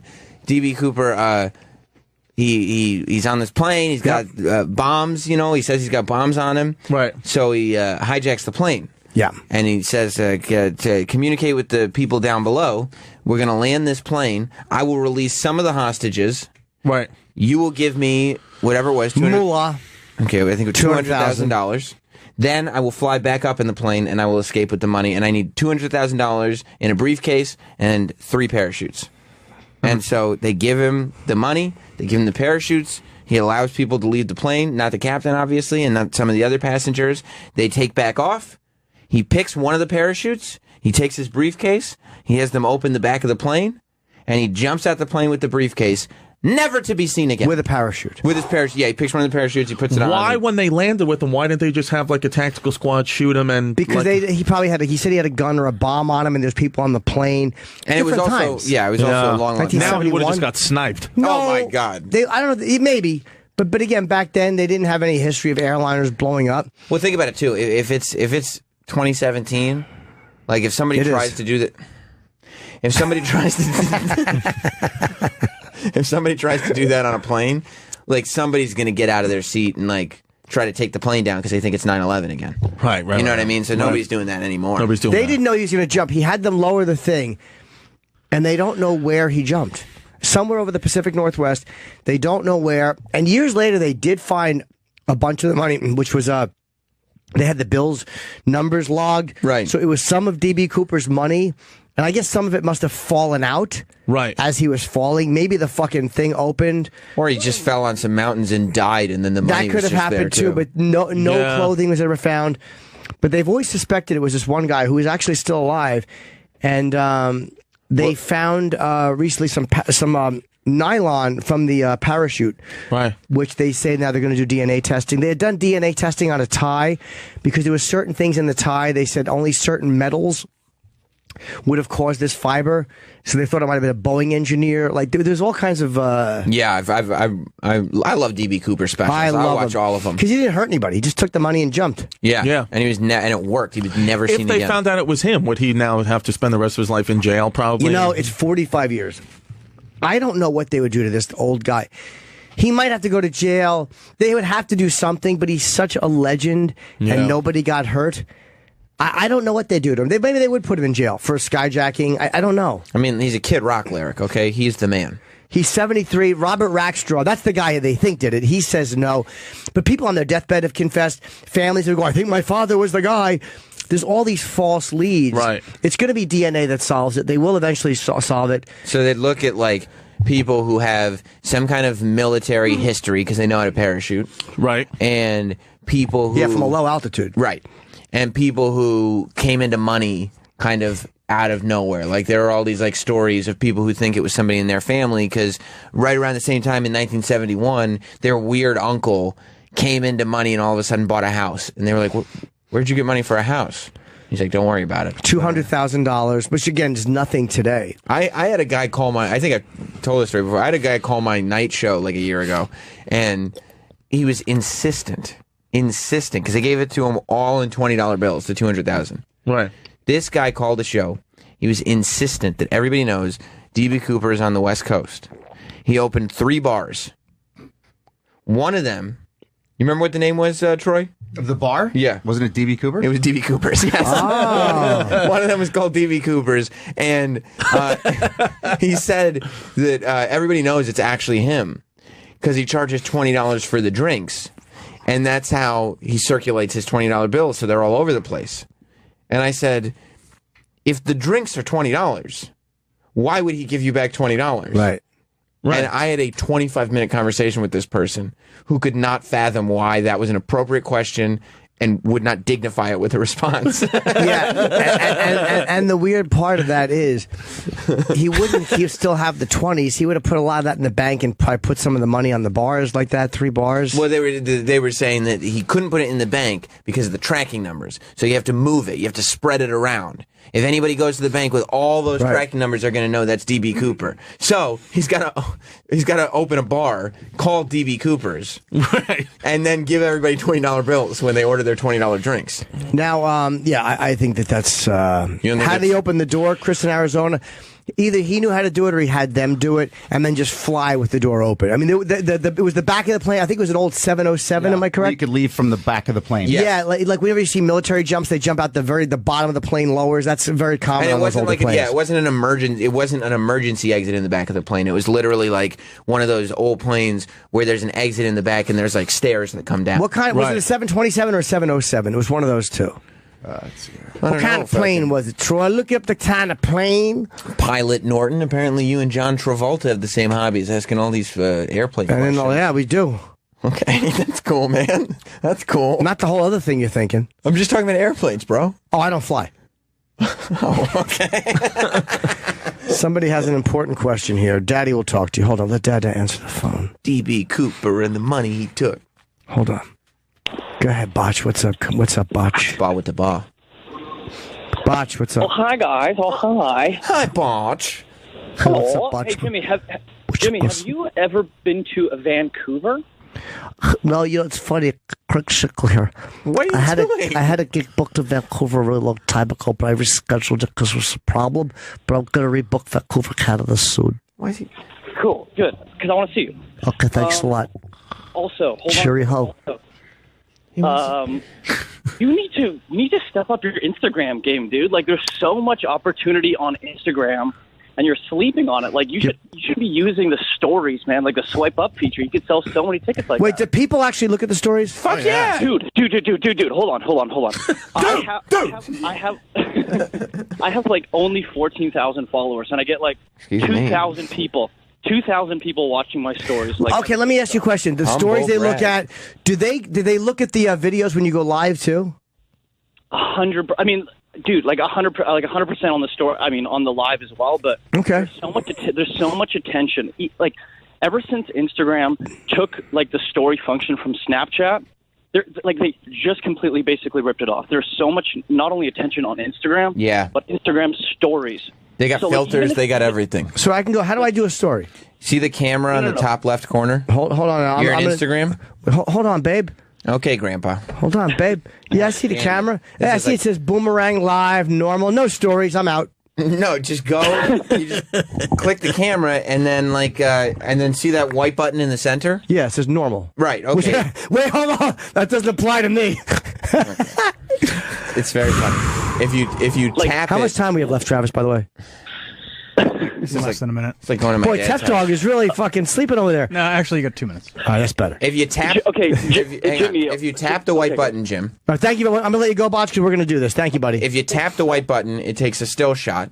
If you hold the white button, it takes a video. And that's the stories? And then you would, after you do it, Okay, now this is a really, really well-lit photo of Jim me. is so old. We're closing. Hold on, I'm not old. So old. I'm in my 20s. No, you're not. My tickets are on sale, JimNorton.com, for my big kneeling room only tour. A blowjob joke. It's charming. See this thing that says you're not old? Then it's going to say how come your it stopped the way the video stopped? Wait, it's timed. Wait, it says next. What do I do now? Just click your story. There's a thing that says your story. Just click your story.